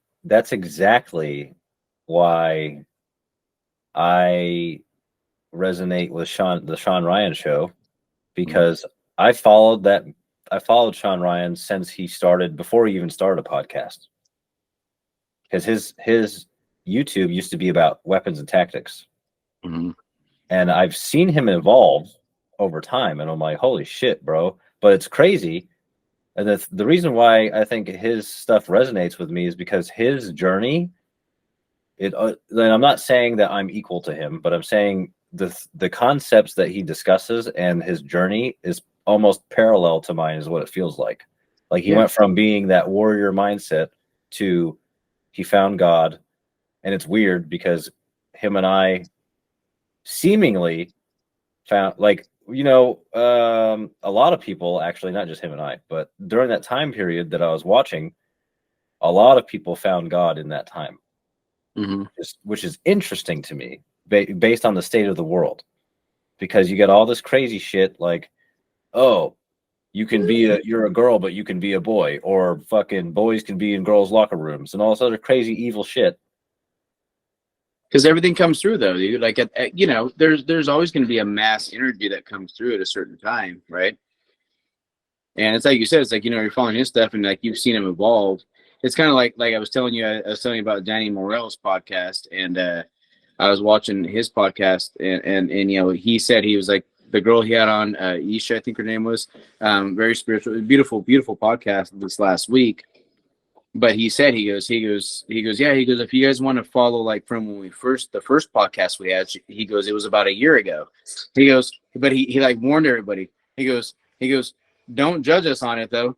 Thank you. He goes, don't judge us on it, though. He goes, because we were very fucking different a year ago. You know what I mean? Like, so, like, he's like, we were very different people, And that's what I try to say. It's like, and that's what, and I think, what's the unfortunate thing, and I'm sure you'll probably feel this too, is humans they underestimate how much we can change in fucking, like, even a month.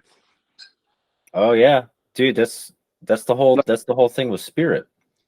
Like I literally have experienced, like, so many people in my life, like even close family, who don't understand, like, how much I've changed. And then I have other family that looks at me and they're like, dude, oh my God, you've changed so much in the past, like, fucking year, 2 years, whatever. I'm like, well, yeah, of course. But then you have other people that have not even followed you. They don't even know. And they're like, oh, he was such an asshole. He was such a, player. He was such, all these things. And I'm like, dude, if you were just to step back for a moment and really look at who I am, you'd be like, oh shit, like, he's changed a lot. It's like, no shit. Well, there's a quote, actually, I'll share right now and correct me if I'm wrong in the comments if I'm going to pronounce this horribly. His name is Heraclitus. Heraclitus. That's an interesting name. Allegedly, yeah. Allegedly, a Greek philosopher. What? That sounds almost not bad, but it sounds almost pretty sexual. But that's cool. Yeah. Heraclitus. Here we go, Heraclitus. Oh, dude, I don't fucking know. I'm just reading it. But no, when we were just talking about the topic we're talking about right now, the quote that came to mind was, "No man ever steps in the same river twice, for it's not the same river, and he's not the same man." Absolutely. So what that means is, like you were just saying, that's exactly right. We could do episode 100 and we won't be the same in episode 100 than we are now. I've talked about him many times. One of my greatest mentors was Wayne Dyer, Dr. Wayne Dyer. And Wayne Dyer said, he goes, do you know that who you were 5 minutes ago is not who you are now? He goes, because your body, your cells, everything is changing constantly. And that's why, like, what I've learned from my deepest spiritual mentors is that the only constant in this life is change. It's change, right? As humans, we don't want to experience change. Well, I don't mind it. I can tell you all day that I don't mind change, because I'm like, fucking change brings great things. But I've learned from a lot of my spiritual mentors, like, just embrace change, because change is the only constant. Yeah. And that's why I'm 100% okay with, like, life just, like, growing and changing. And look at that. I always 11 my time right now. That's perfect. See, oh yeah, 8:11 for me, but yeah, 11:11. That's perfect. See, and that's what it was earlier when you text me. I'm telling you, the universe speaks all the time. But that's what I'm telling you is, like, it's crazy because, like I said, I always tell people, like, change is amazing, like, and it doesn't always feel amazing in the moment, because change could be a divorce, change could be like a job loss, change could be a move of a home, right?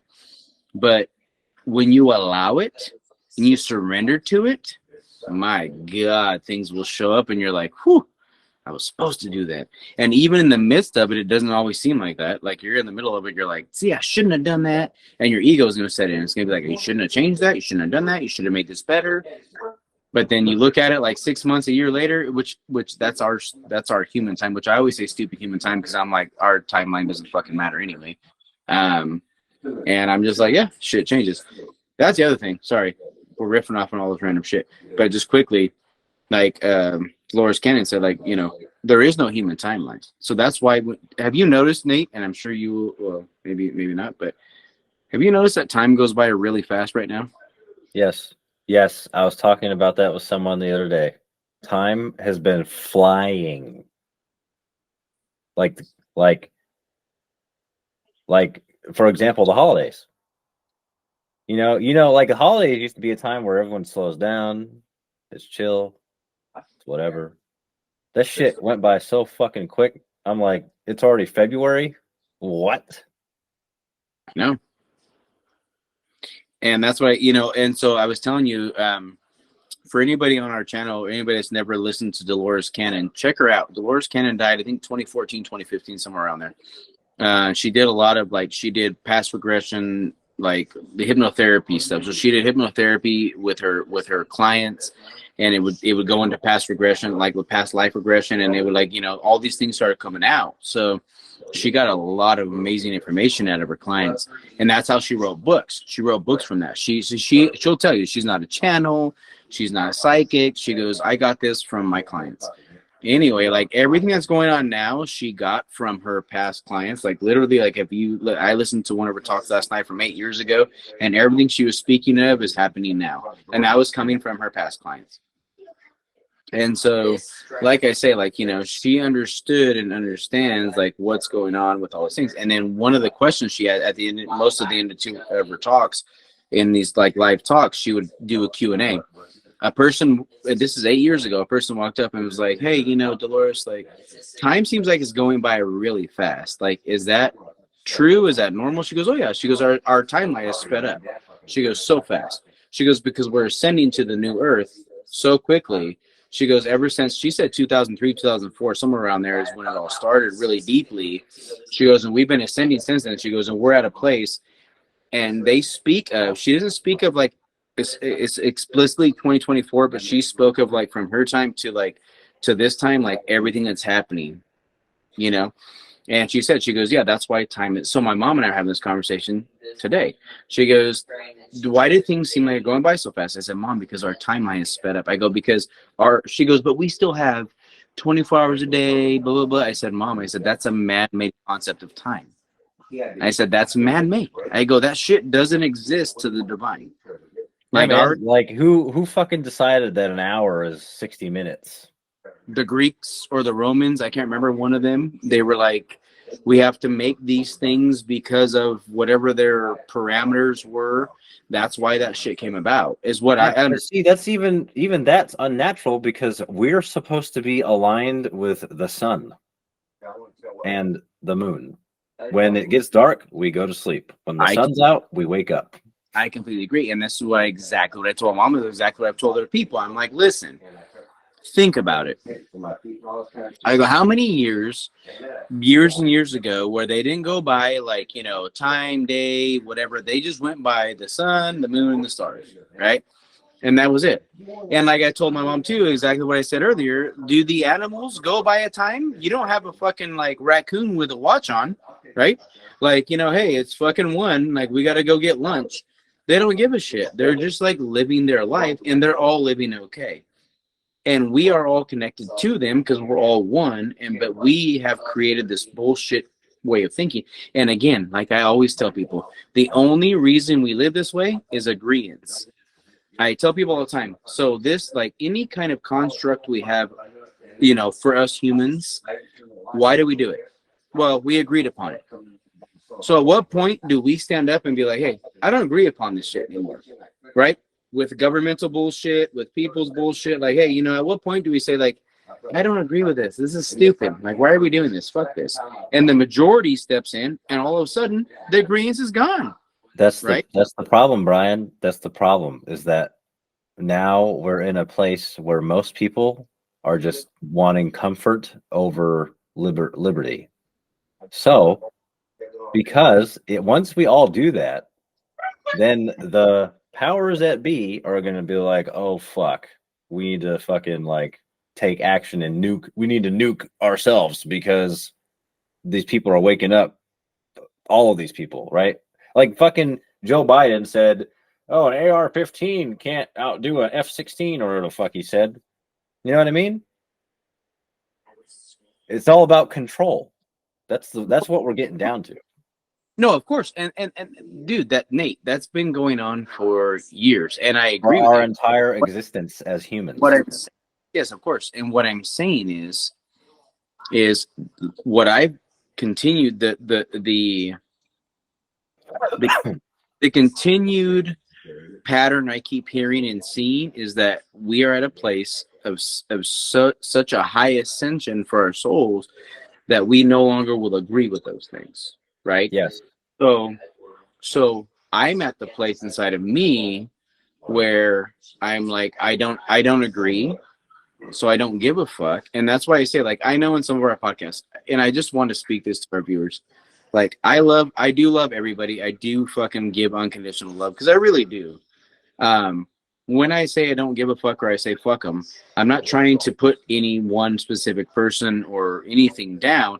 My thing is that I just want people to understand, like, you know, I will stand, like you and I talked about this earlier. My warrior will come out and I will stand for our freedoms, right? And I will stand for the fact that, like, if our souls are here in this human form, we're supposed to have an aspect of freedom. So if you think that I'm supposed to just like stand by and be like, oh, you're telling me I'm supposed to fall in line, like, I've never done that from the time my soul, in this lifetime, from the time my soul came here. And you can ask my mom or my teachers or whoever, they'd be like, Brian's always been the one to be like, yeah, I'm fucking different. Like, no shit. In all my careers and all my shit, I'm always the one to be like, nah, fuck you, dude. Because I just don't want to follow me. Seriously, I always have my whole fucking life. Like, whether it was a medic, a SWAT medic, anything, it didn't matter. Like, you know, all my commanding people would be like, of course, Moles, you'll be the different one. I'm like, you're fucking right. Always, you know, either fucking fire me and they'd be, you know, but I was good at what I did. So people would be like, nah, fuck it. And I'm like, yeah, because I don't want to fucking just be your little minion. Like, I'm sorry. Like, I don't. It's a waste of time to me. Like, why the fuck am I here if I'm just being your minion? Like, yeah. I want to make a difference. That's it. That's what we're here for, is to make a positive difference for each other. Yep. And everything I've ever done is trying to uplift everyone, man. Like, you know, I have such a heart for seeing everybody live abundant and peaceful and have all their needs met. And, you know, you think about people like Nikola Tesla, who found and discovered and showed how there was like fucking free energy and all these things. What did they do? They took all his shit away, and he fucking died with nothing because they took all his shit away. Because you have, again, back then, all these people trying to be in charge, make money out of everything. Right? Dude, that's it. There was a dude who made an engine that. God, dude. What's up? No, go ahead. No, there was a guy who made an engine that runs on water, and they poisoned him and killed him. Are you serious? Yeah. Alex Jones, I think, talks about it. Yeah. Yeah. See, that's what I'm saying. It's funny because, like, my mom didn't even know this stuff. Like, we were having this conversation a while back, and she was like, I said, Mom, I said, electricity, you know, it's been free forever, right? And she was like, no. And I was like, yes. I go, that's what you were taught it wasn't. I go, no, it was found years ago, and it's free. It's been free forever. I go, but fucking, like, they turned it into a monopoly in money, right? I go, it's like water. This is what I've told people forever. When people say, like, oh, we're short on water, I'm like, okay, I have a question. And I remember this was years ago. I remember I was like, wait a minute. So we have a cruise ship, right? They're out there, or a carrier, like a Navy carrier, whatever, right? They're out there. They are sucking up through their filtration system millions of gallons of clean water from the ocean. right? Like that people can drink and do whatever they want, right? They've created these filtration systems. I'm like, so you're telling me we can't create one of those in a bigger sense to the areas that don't have water, because our fucking earth is between 72 and 75% water, and we can't do that to help people that don't have water, you know? And oh no, we can't do that. You guys are so Watch out. Watch You guys- out. shit. Watch out, Brian. You're gonna have the fucking CIA knocking on your door tomorrow. Yeah, come on over, motherfuckers. But no, like I agree. Like that's what I think. The more you think, I think the more I think about it, like the concept of money, the more it just, I get it. There has to be order, but at the same time, it pisses me off because you have these people that have that the only thing that matters, the only one who has any sort of quote unquote control is God or the universe, however you want to say it. Everything else that we've made doesn't fucking matter. Yep. Like money, like it's all, even though those with money, they think that they have power, but at the end of the day, when it comes to the end of their life, they don't. They have no power. The only true power is within ourselves and from the divine. Absolutely. 100%.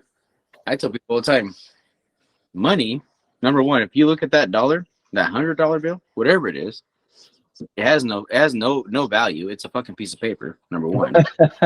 Yeah, exactly. Piece of fucking paper that we agreed upon. I'm like, it has zero value. Like, who the fuck tells me that this stupid piece of paper with this old man's face on it means anything? Like, because we agreed upon it? Fuck this thing. I'll wipe my ass with it and throw it away. You know? Stupid. That's one. Two, like you said, what did you say was the second part you said? You said another part to it. What I said is that those who have money believe that they have power, but the only true power comes from the divine and from within. Yes, absolutely. So, and that's the thing, right? And so the only reason we even agree upon the fact that they have power is the ingredients. It's an agreement.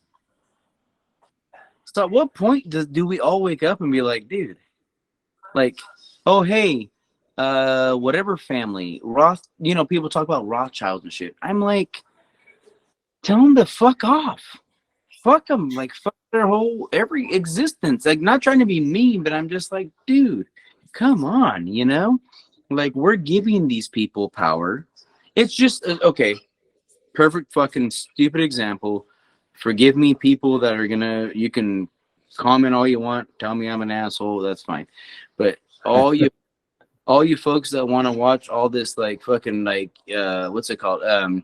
Reality TV, and you're like, oh my God, look at this family with all their shit and all their stuff. I'm like, dude, the only reason any of their shit means anything is because you guys are giving fucking... You're giving it energy.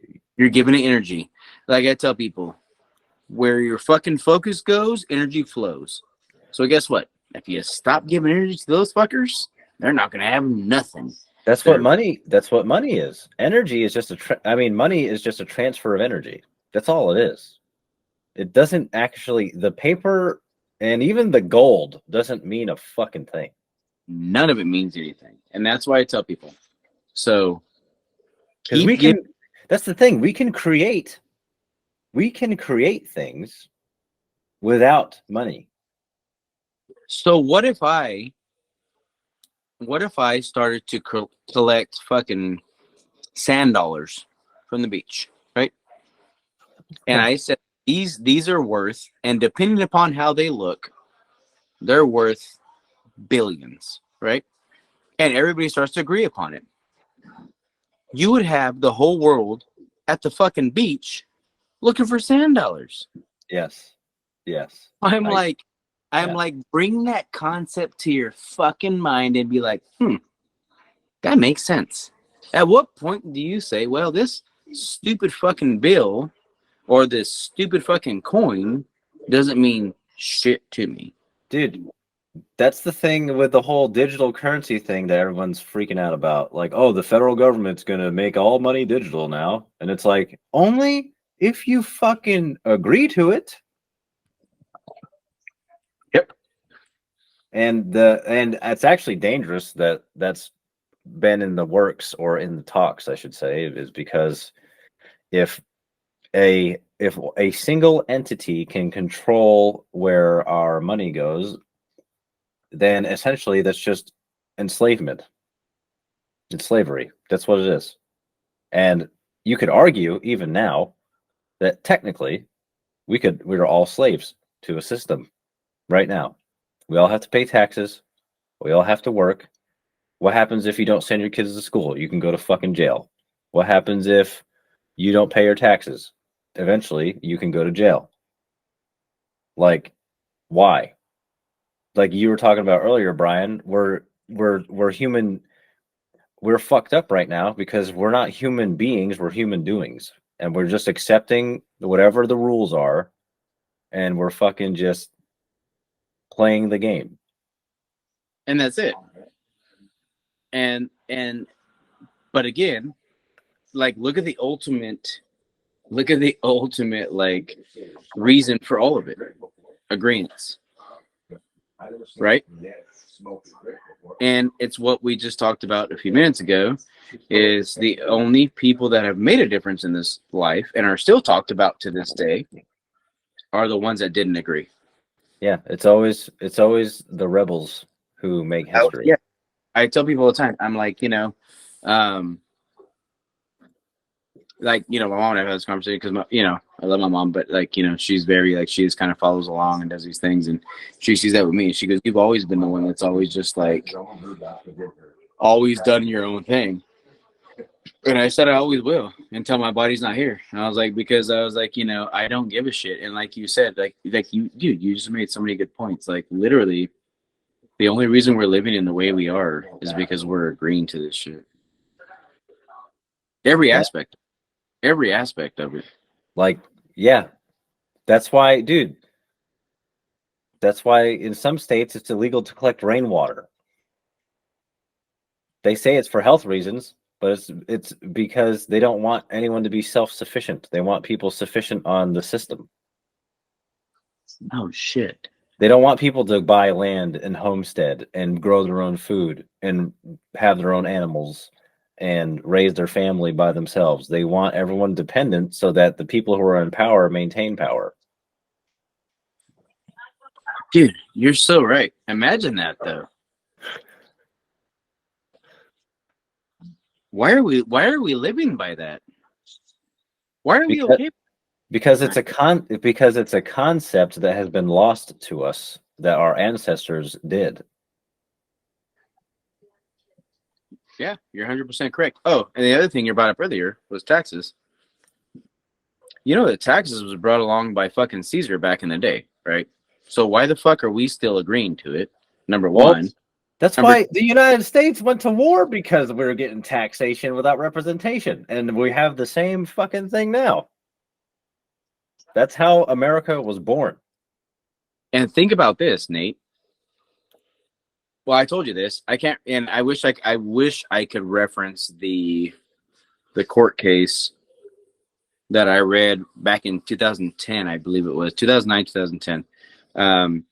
The guy that fucking like literally took the IRS to court. Anybody can look this up. So like anybody watching this, look up like the IRS and is somebody taking the IRS to court and winning to have his income taxes like abolished, and he did for the rest of his life, because there's a clause, it's against the law for us to be taxed against apparently American law or whatever it is. But I'm like, oh, there you go. I'm like, see, that's horseshit, dude. And that's what I'm trying to tell people. I'm like, we've only agreed upon these things. I'm like, this is the dumbest thing I've ever fucking thought about. And I'm like, man, look at life, dude. Why are we even following the most retarded shit we've ever been taught? It doesn't make any sense to me. Yeah, I mean, that was a whole thing when the IRS was hiring thousands of armed personnel. It's like, why? That wasn't that long ago either. That was like fucking last year, right? Something like that. A year or two ago. Yeah. Yep. And it's like that's the thing. And the bigger the government, the smaller the citizen. Mm-hmm. And that's my thing is like, listen, I'll speak this out from my heart because, you know, I speak out, like I said, I truly do try. I told you this earlier. I always try to live by love and by the place of love and by trying to, you know, just love everybody and accept everybody. But I'll tell you right now, am I armed? Heavily. Will I fucking like make sure that my family and everybody's good? Absolutely. And I don't care what your fucking position is, you know, because my thing is we should all be free to live very peacefully and like, you know, not having to worry about those things. But again, like, you know, like those types of situations like that, like, you know, the IRS, like, I mean, you know, back when, you know, who was in presidency, he was like trying to get rid of, he was trying to abolish the IRS. He was like ready to get rid of him, right? They were trying to push that through. I'm like, why wouldn't that be the case? We don't need these motherfuckers trying to come in and be like, oh, well, you did this year and you did that this year. Fuck you guys. Fuck you. Go live somewhere. You know, go do something else with your life. I'm like, all these people with their stupid fucking agencies. And I know I'm just venting right now, but I'm like, we have so many stupid fucking agencies amongst humans. I'm like, what the fuck do we have them for? Fuck them. You know, it's all about power. It's all about the big guys versus the little guys. That's all it is. Mm-hmm. But like you said, the only reason why it's there is because some fucking people agreed to it, and now we're stuck with it until we do something about it. We just gotta fucking disagree. We just gotta disagree. Because that's what my dad has always said is like, you want to fucking stop taxes or you want to stop this or that, everyone in the country just stop at the same time and see what the fucking government does. And it doesn't have to be everybody. I'm telling you right now, do you like, you know, it's the hundredth monkey effect. The 100th monkey effect. Tell people, it's you get everybody together, like not even everybody. It's just a certain majority, right? And they can't do shit about it, right? Yeah. And I'm more than fucking happy to be like, yeah, bitch, I don't agree. Fuck you. And neither does my family or friends around me, and you guys are fucked. It's like, dude, that's the crazy thing. That's the crazy thing is you talk to people on a daily basis, and most people agree on the same issues. Most people agree that we should just fucking live our lives and tell whoever is trying to control us to fuck off. That's most people. But why don't we do anything? Maybe it's a psychosis. Maybe it's because the media is pushing a different story. Maybe it's because what I think it is what I think it is I think it's people following the bullshit that, you know, the dude. Okay, think about life. How are we governed and controlled? Fear and shame, right? And I tell people, so like, you know, like government, it's all fear. And then I'm not trying to put, like I said, there are good aspects to religion. So people that are listening, I'm not trying to put all religion down. What I'm saying is that, but in certain religions, how do they control people? Fear and shame, right? If you fear God and if you're shameful for the fact that you have a human fucking instinct, and like all of a sudden you're a bad guy or girl, right? Because fucking you have a human instinct, like, oh my God, I was sexual today. God forbid that. Like, what the fuck are you talking about? That's a fucking natural human instinct. Like, you want it to hurt. Jeez, you know? It's fucking normal, you know? But people are just like, you know, they're criminalizing that shit. So when we stop fucking living that way and we stop fucking following these things, like I said, fear. Like, oh, okay. So, and I use this and I will put this out on fucking camera to the world. I'm gonna tell everybody, and they may fucking. Hopefully, you can cut this out if you want, Nate. You can more than cut this out if you want. So when it comes to jury duty and they fucking send you these notices and they tell you they're going to send you to jail and all this shit if you don't go, dude, I fucking attended one jury duty when I was 18 and never have done. I'm 42 years old. I've never attended again. And I went through, of course, backgrounds with law enforcement. And guess what? I remember thinking, like, because I would throw notices away. I was like, yeah, fuck them. I was like, fuck them. And my ex-wife would be like, what are you doing? Like, you gotta fucking. I was like, no, I'm good. And then when I went through all my law enforcement backgrounds, I was like, watch, those will probably pop up. No, they don't pop up. So their fucking threats on those stupid cards are fake. I've actually never been called for jury duty. Well, it's probably because they think you're a terrorist. Probably. Well, I mean, given our conversation today, fucking the government would probably classify me as one. I'm a veteran, so I'm on a list somewhere. Just kidding. I'm just joking. No, you're a wonderful guy. That's a serious thing, though. That's a serious thing. Like, that's why red flag laws were such a fucking concern, especially for veterans with like post-traumatic stress and stuff. It's like, oh, he's a risk because he is prior military. That's what we're talking about. We talked about that before. Yeah. Where the VA, the government just pumps fucking GWAT veterans with fucking medications and just want us all to die so that when shit hits the fan, they don't want a fighting force to be able to resist. That's what it's for. Because you guys have all seen everything. Dude, it's like my son that saw his shit, and like, he didn't have anything like hugely major, but you know, he did see certain things within the military where, you know, and it's fucking like, dude, they don't want any of you guys to fucking be like, oh shit, look what I saw, you know. And that's the thing, dude, is like, it's like I said, it's like me when I got inside of law enforcement. And I know it's being recorded, and like I said, we can edit this shit out, but when I was inside of law enforcement and seeing the way the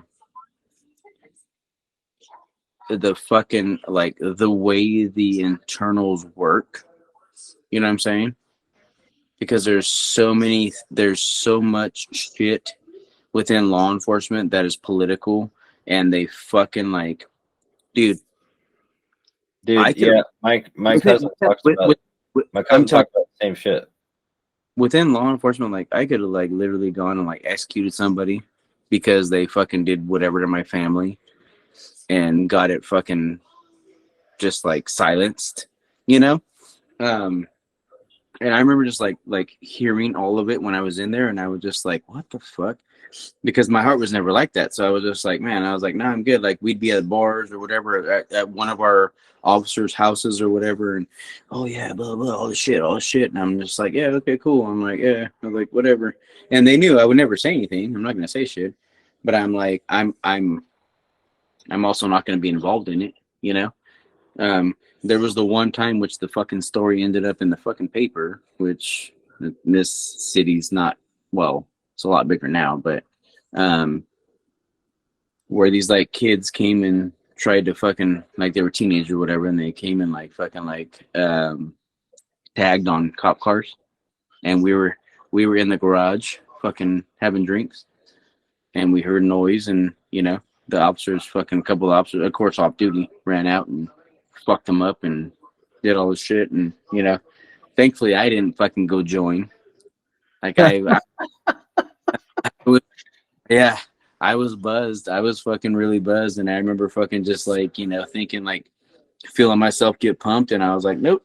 And I just stayed in there, and I was like watching the fucking TV in his garage, and I just remember hearing all this ruckus out there, and then fucking, yeah, all this shit. But it ended up in the paper because they were like, oh, you know, these off-duty officers did this, did that. And but it was like, at the end of the day, fucking, of course the DA was like, well, these motherfuckers were over there fucking spraying cars, you know, we're not gonna, you know, benefit them. But still, I was like, I just didn't want my name in the fucking paper. I was like, nope, I'm glad I didn't go, you know. And I was like, no, fuck you guys. Yeah, I mean, like I said, there has to be a healthy order to things. Well, I agree. I think sometimes, though, with anything like law enforcement, military, government, like, if you overstep, then, you know, it's like, what the fuck? Well, how easy is it to feel that you're in charge of, like, greater shit when you have this like rank or whatever you are, title, whatever, right? And you think like, well, shit, this entity gave me this position, and that's why I said what I said earlier about being a paramedic, and that one experience with those girls that we went out with. And I remember like that one experience was like, I felt like I was 21, 22. I was a very young person. And I was like, dude, I've already saved lives. I was like, I'm fucking saving lives, because, being a paramedic, like, being a paramedic, civilian paramedic, you have a lot of fucking, like, you're trained in a lot of knowledge. Like you're a physician on the street. Right. And I thought I was really, something great. But I remember though, like after that fucking, like that one interaction, dude, it was crazy.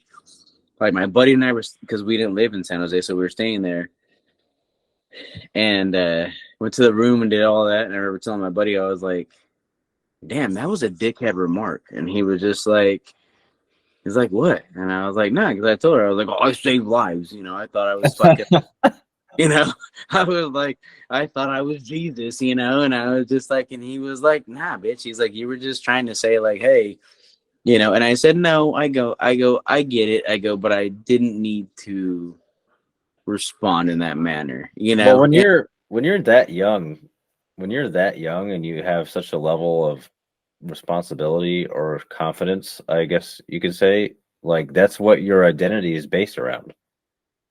So of course you're gonna be like, and especially for young men, we when we're younger, especially, our ego is our driving force usually. No, I know. No, you're right. No, I know. I get it. No, and well, of course, especially at that age, right? I mean, Yeah. Especially at that age. And that's what my buddy, like, we talk about it now. Like, I was like, remember when I said that? He was like, well, yeah. He's like, he's like, how young were we? I was like, no, I know. I said, and he goes, you could have like a big position, like, whatever. And I was like, dude, I don't have a big position. I said, because I don't base anything on what I do in life. Not now. But at that point, like I remember, dude, I'm not gonna lie, because I became an EMT, because the EMT, so most people don't know, a lot of people don't know, like when it comes to first responders, EMTs, they're still, hey, very important, but they have basic life support knowledge. So they usually only go to school for about 4 months. You get the basic life, you get your cert, and then you can get on the ambulance. They're primarily the ones that drive and help the paramedics. I did that for about a year, just over a year, and then I went to paramedic school. So I was an EMT for a short period of time, and I had a lot of paramedic friends when I worked and lived in San Jose and Santa Clara County. They were like, "Hey, you should be a paramedic. Like, you understand this shit really well. Like, blah, blah, whatever." Okay, fine. So I tested into the paramedic program and did all my stuff. So when I became a paramedic, it's like you learn a lot. You learn cardiac, you learn pharmacology, you learn, strokes, you learn everything, like, pediatrics, geriatrics, everything. So people don't realize like what we're taught as paramedics, because I think like a lot of people don't think that paramedics do much. And I wish I could like inform more of society to understand. It's not something that's really known. I agree with you. Most people don't know. Yeah, and I wish that I would love to, and I want to, educate society more on like the fact that paramedics, like, so we, I have a lot of friends that are PAs or doctors or ER doctors or whatever, and I don't know how many, or nurses, of course. I don't know how many like ER doctors and nurses and stuff or PAs or whoever, that I've been friends with or am friends with that I work with. And they're like, I would never want to do what you do out there. They're like, because in the hospital, everybody gives like the nurse. I'm not saying don't give them credit. What I tell people is like the nurses, the doctors, the PAs, all those people, right? They're in the hospital, and a doctor tells his nurses, do this, do this, do this, give me this, give me this, give me this, right? And because, you know, his knowledge is like, hey, let me do this. Guess what I do as a paramedic? I can't tell my EMT to do anything for me because I'm the highest medical authority on scene. So guess what I do? Make all the decisions, you know? And so, and I'm not saying that like in an egotistical way. I'm saying like, you know, I want people to understand, like, you know, it's not just me, but paramedics in general, is that we are out there on the street. There's someone that was shot, or someone is in a bad collision, or someone having a cardiac situation, or whatever. It doesn't matter.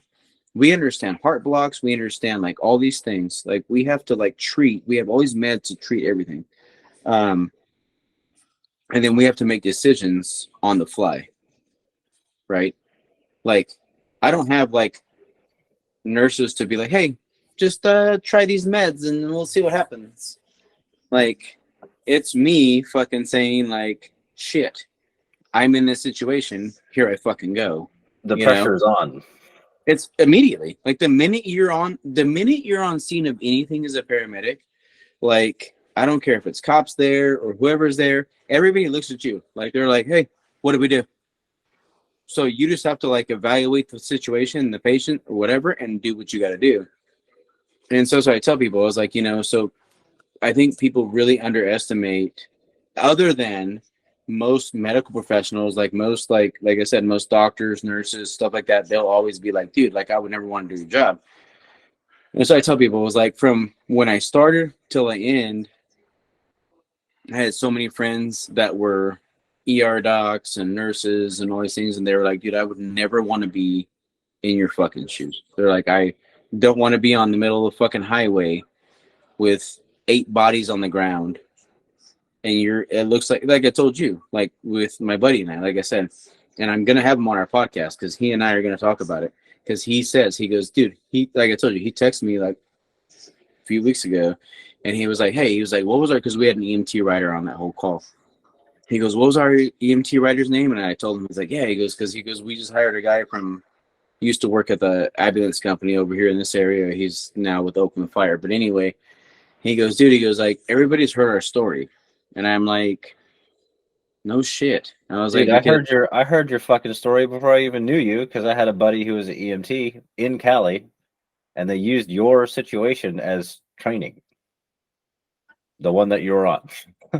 no, that's what I'm saying, is that, you know, it's funny because I had gone to work in another county like a couple years after it or whatever. And then all of a sudden, when I came back here a few years later, I remember the educator, Greg, the cool guy.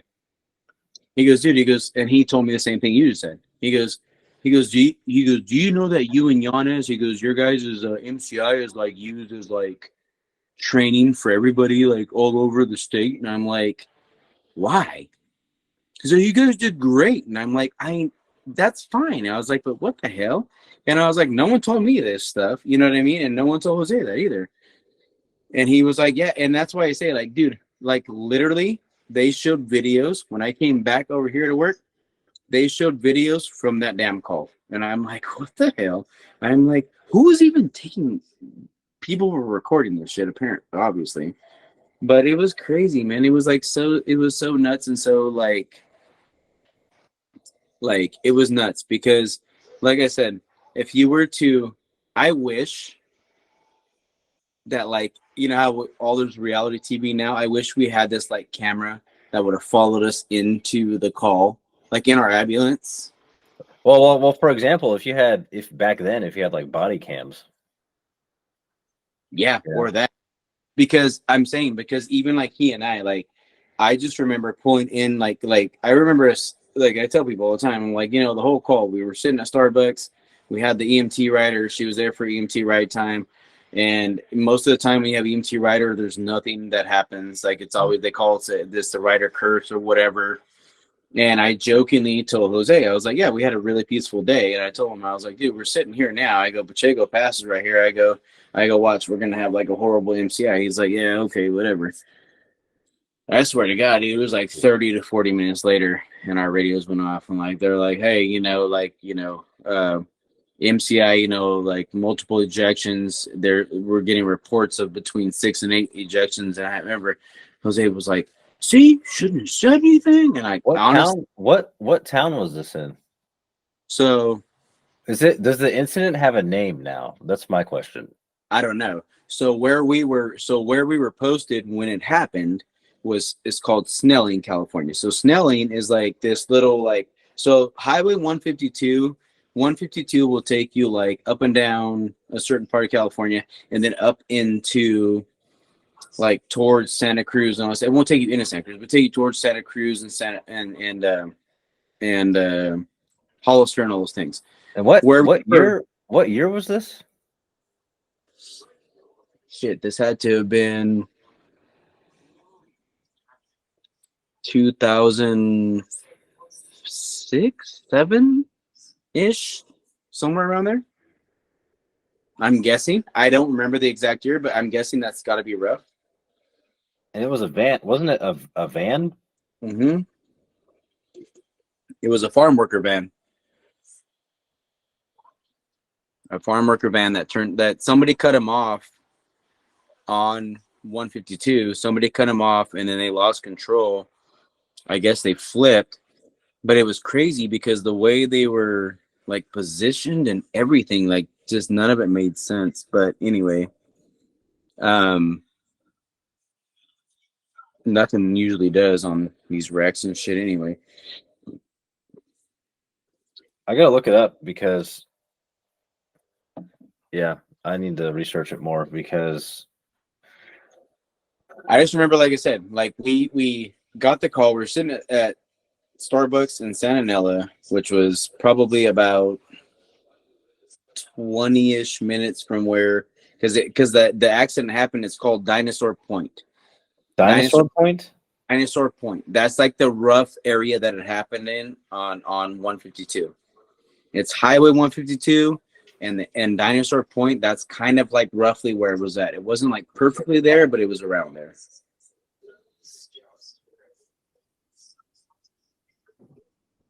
Yeah, because I want to.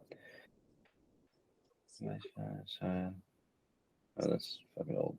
But yeah, man, you gotta get your buddy on because that's what I'm talking about with just how this podcast can evolve. Is we got to start getting our experiences on here with other people. Oh yeah, no, I'm telling you, like he'll come on and we'll tell the story because we he, like I said, he texted me the other day and he was like, hey, what was the name of our writer and whatever? And I was like, why? And he was like, oh, because of this. And I told him, I was like, yeah. And he said, like I told you, I said, when I got married to my ex-wife, he gave the whole like testimony of like, he was like, I would never want to run this call with anybody else. He goes, we're still known for this call to this day. And I'm like, dude, it's kind of crazy because like I get it. Like I get that it was a shitty call. Like, I mean, when we got there, because typically, especially from where we responded from and where fire was supposed to come from, we thought we would have been like second on scene. No, we were first on scene. And all we saw was like traffic stopped on the eastbound lane. And then like I saw the van up against the mountain and I saw like bodies. And I remember Jose was like, fuck. He was like, what do you want to do? And I was like, I pulled out triage tags. I gave him half. I said, I'll take half. I said, you go one way, I go the other. I told my writer, I go, hey, grab some gloves and just go with me. And then we went out there and just started like checking people out, just assessing people. Boom, you're immediate, you're dead, you're whatever, blah, blah, blah. And then we just started working on it.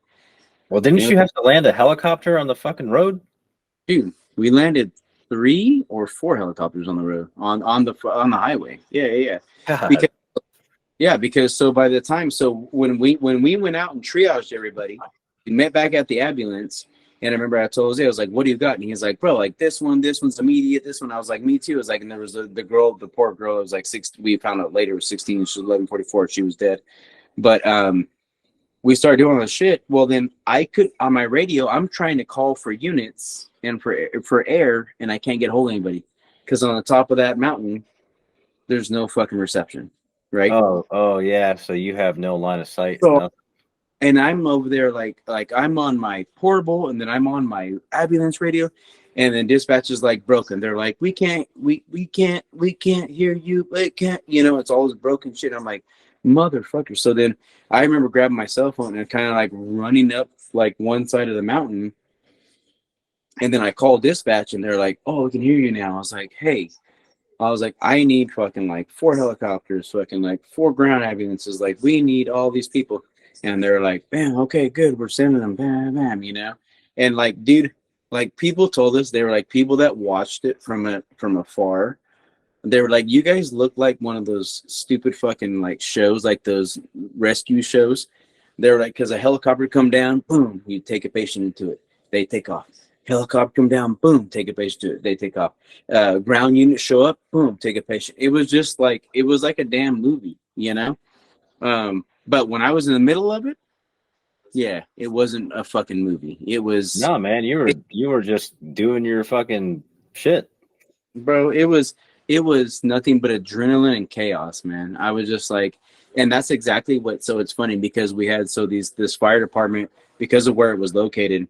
We had Merced County and then Santa Clara County. The Santa Clara County Fire Department came down one of the engines for the call, and they told us, they were like, you guys, they told Jose and there, you guys made so much order out of this chaos. They were like, dude, we've had some really bad calls on our end there, because they expected in Santa Clara County because it's a bigger county.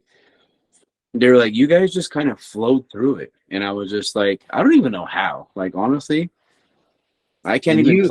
And y'all, you were both already paramedics at that point, right? Yeah.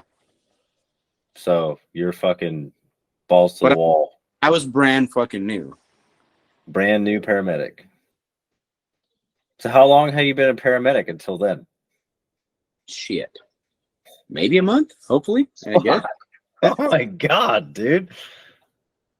But my buddy, Jose, who was one of my best friends, he had been in EMS for years, because he had been an EMT for several years, and extremely good EMT. And then he and I went to medic school together, and dude,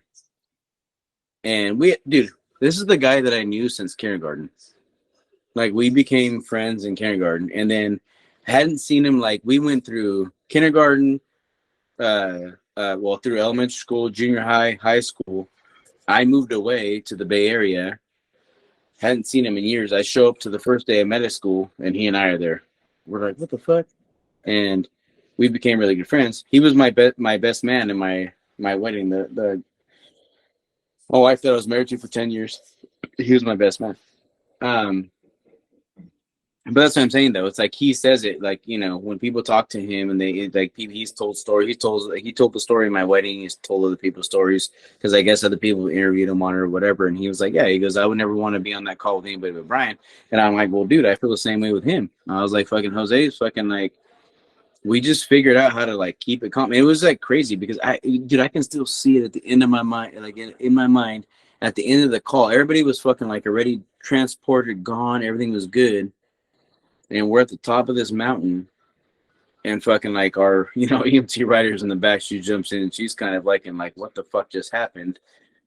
And Jose and I look at each other, and I was like, dude, I was like, that was a little crazy, huh? And he was like, yeah. And I was like, I think we did okay. He was like, yeah, I think we did real good. I was like, yeah, cool. And I remember we had to fucking like drive down the mountain. So fucking like, I was driving, he was like typing and shit, and we were driving down the mountain. And fucking get into the hospital in Los Baños, which is a little town at the bottom, a little city at the bottom. And fucking, they had taken a couple of patients there. And fucking, of course, like, when there's something that big, you have multiple counties. Oh, yeah. They're all hearing the traffic. Everybody's hearing what's going on. You know what I'm saying? So everybody knows what's going on. And so fucking, all these hospitals are hearing us, talking, calling people, doing this shit, doing our things. And we get to the bottom, and I remember this doctor, Dr. V, this Indian doctor, amazing fucking doctor, amazing ER doctor. I loved his ass. And he was like, dude, he's like, I was listening to your guys' call. He was like, you guys did fucking amazing. And I was just like, really? And he was like, yeah. And we were just like, I told him, I said, I felt like it was fucking chaos. And he said, he goes, yeah, he goes, but you brought great order to chaos. And I said, that's what the firefighter souls. He goes, you did. He goes, you guys were just like speaking like peacefully on the radio and everything. And I was like, peacefully? I was like, I guess I was just trying to be a man, trying to have my word come out and be like, hey, everything's good. Like, you know, not trying to sound like my balls were in my throat, because I was just like, dude, like, people are dying and what the fuck are we doing? You know? Just like, we don't have enough help. Like, oh my God. And like, but dude, everybody showed up when they were supposed to, and everything happened. And like I said, out of the 8 people, we lost, well, the one girl was 1144, so that took 7. I think we lost one other one. That was it. And the other ones that we should have lost, because Jose and I fucking like innovated them and did shit that we weren't supposed to do. Because in that situation, when we have that many patients and it's just us, we're not supposed to intubate. We're not supposed to do any kind of like emergency medicine. It's supposed to be just real basic. And both of us agreed at the ambulance that we were going to do everything we could to save everybody we could. Like when we fucking first got there and we fucking saw everybody, we came back and we were like, hey, like, he's like, I got this, this, and this. I was like, I got this and this. And he was like, let's just go. I was like, let's go. And we did everything. Dude, I even had, and I'll give this credit to CHP, California Highway Patrol. I had a fucking California Highway Patrol officer show up, and most of them, all they care about is like making sure traffic stopped. This guy like pulled his car over, came over to me. He goes, "Hey, do you have gloves?" And I was like, "Dude, it's in my ambulance." He went and grabbed a bunch of gloves, came back to me like all pumped, and he's like, "What do you want me to do? How can I help?" And I'm like, "See, that's one of the best officers I've ever dealt with, right there." Oh, that's what I'm talking about, man. Like what you just described, like that's the whole point of serving others. You said, fuck the rules. What do we got to do to make this situation better, save as many people as we can? Absolutely. Yeah, because we're told in paramedic school, like we're literally taught that if you have an MCI situation like that and you don't have, even if you do have resources, they're basically like, if you go check somebody and it looks like they're on the brink of, you know, or on the way to death, we're supposed to black tag them. We're supposed to put a black tag on them so people will let them die. And I told Jose, I was like, dude, I have 2 on my side that I know if I were to fucking just like intervene a little bit, like they're good. And he goes, me too. I was like, then do it. See, that's the thing. Because you knowing that, if you wouldn't have taken that action, that would have fucking eaten you alive because of the type of person that you are. Absolutely. Absolutely. And that's why I said, so nothing I've ever done as a paramedic. So again, I've told you this before, and they'll say this about Jose. They'll say this about a couple of my other friends, that they called us cowboy medics.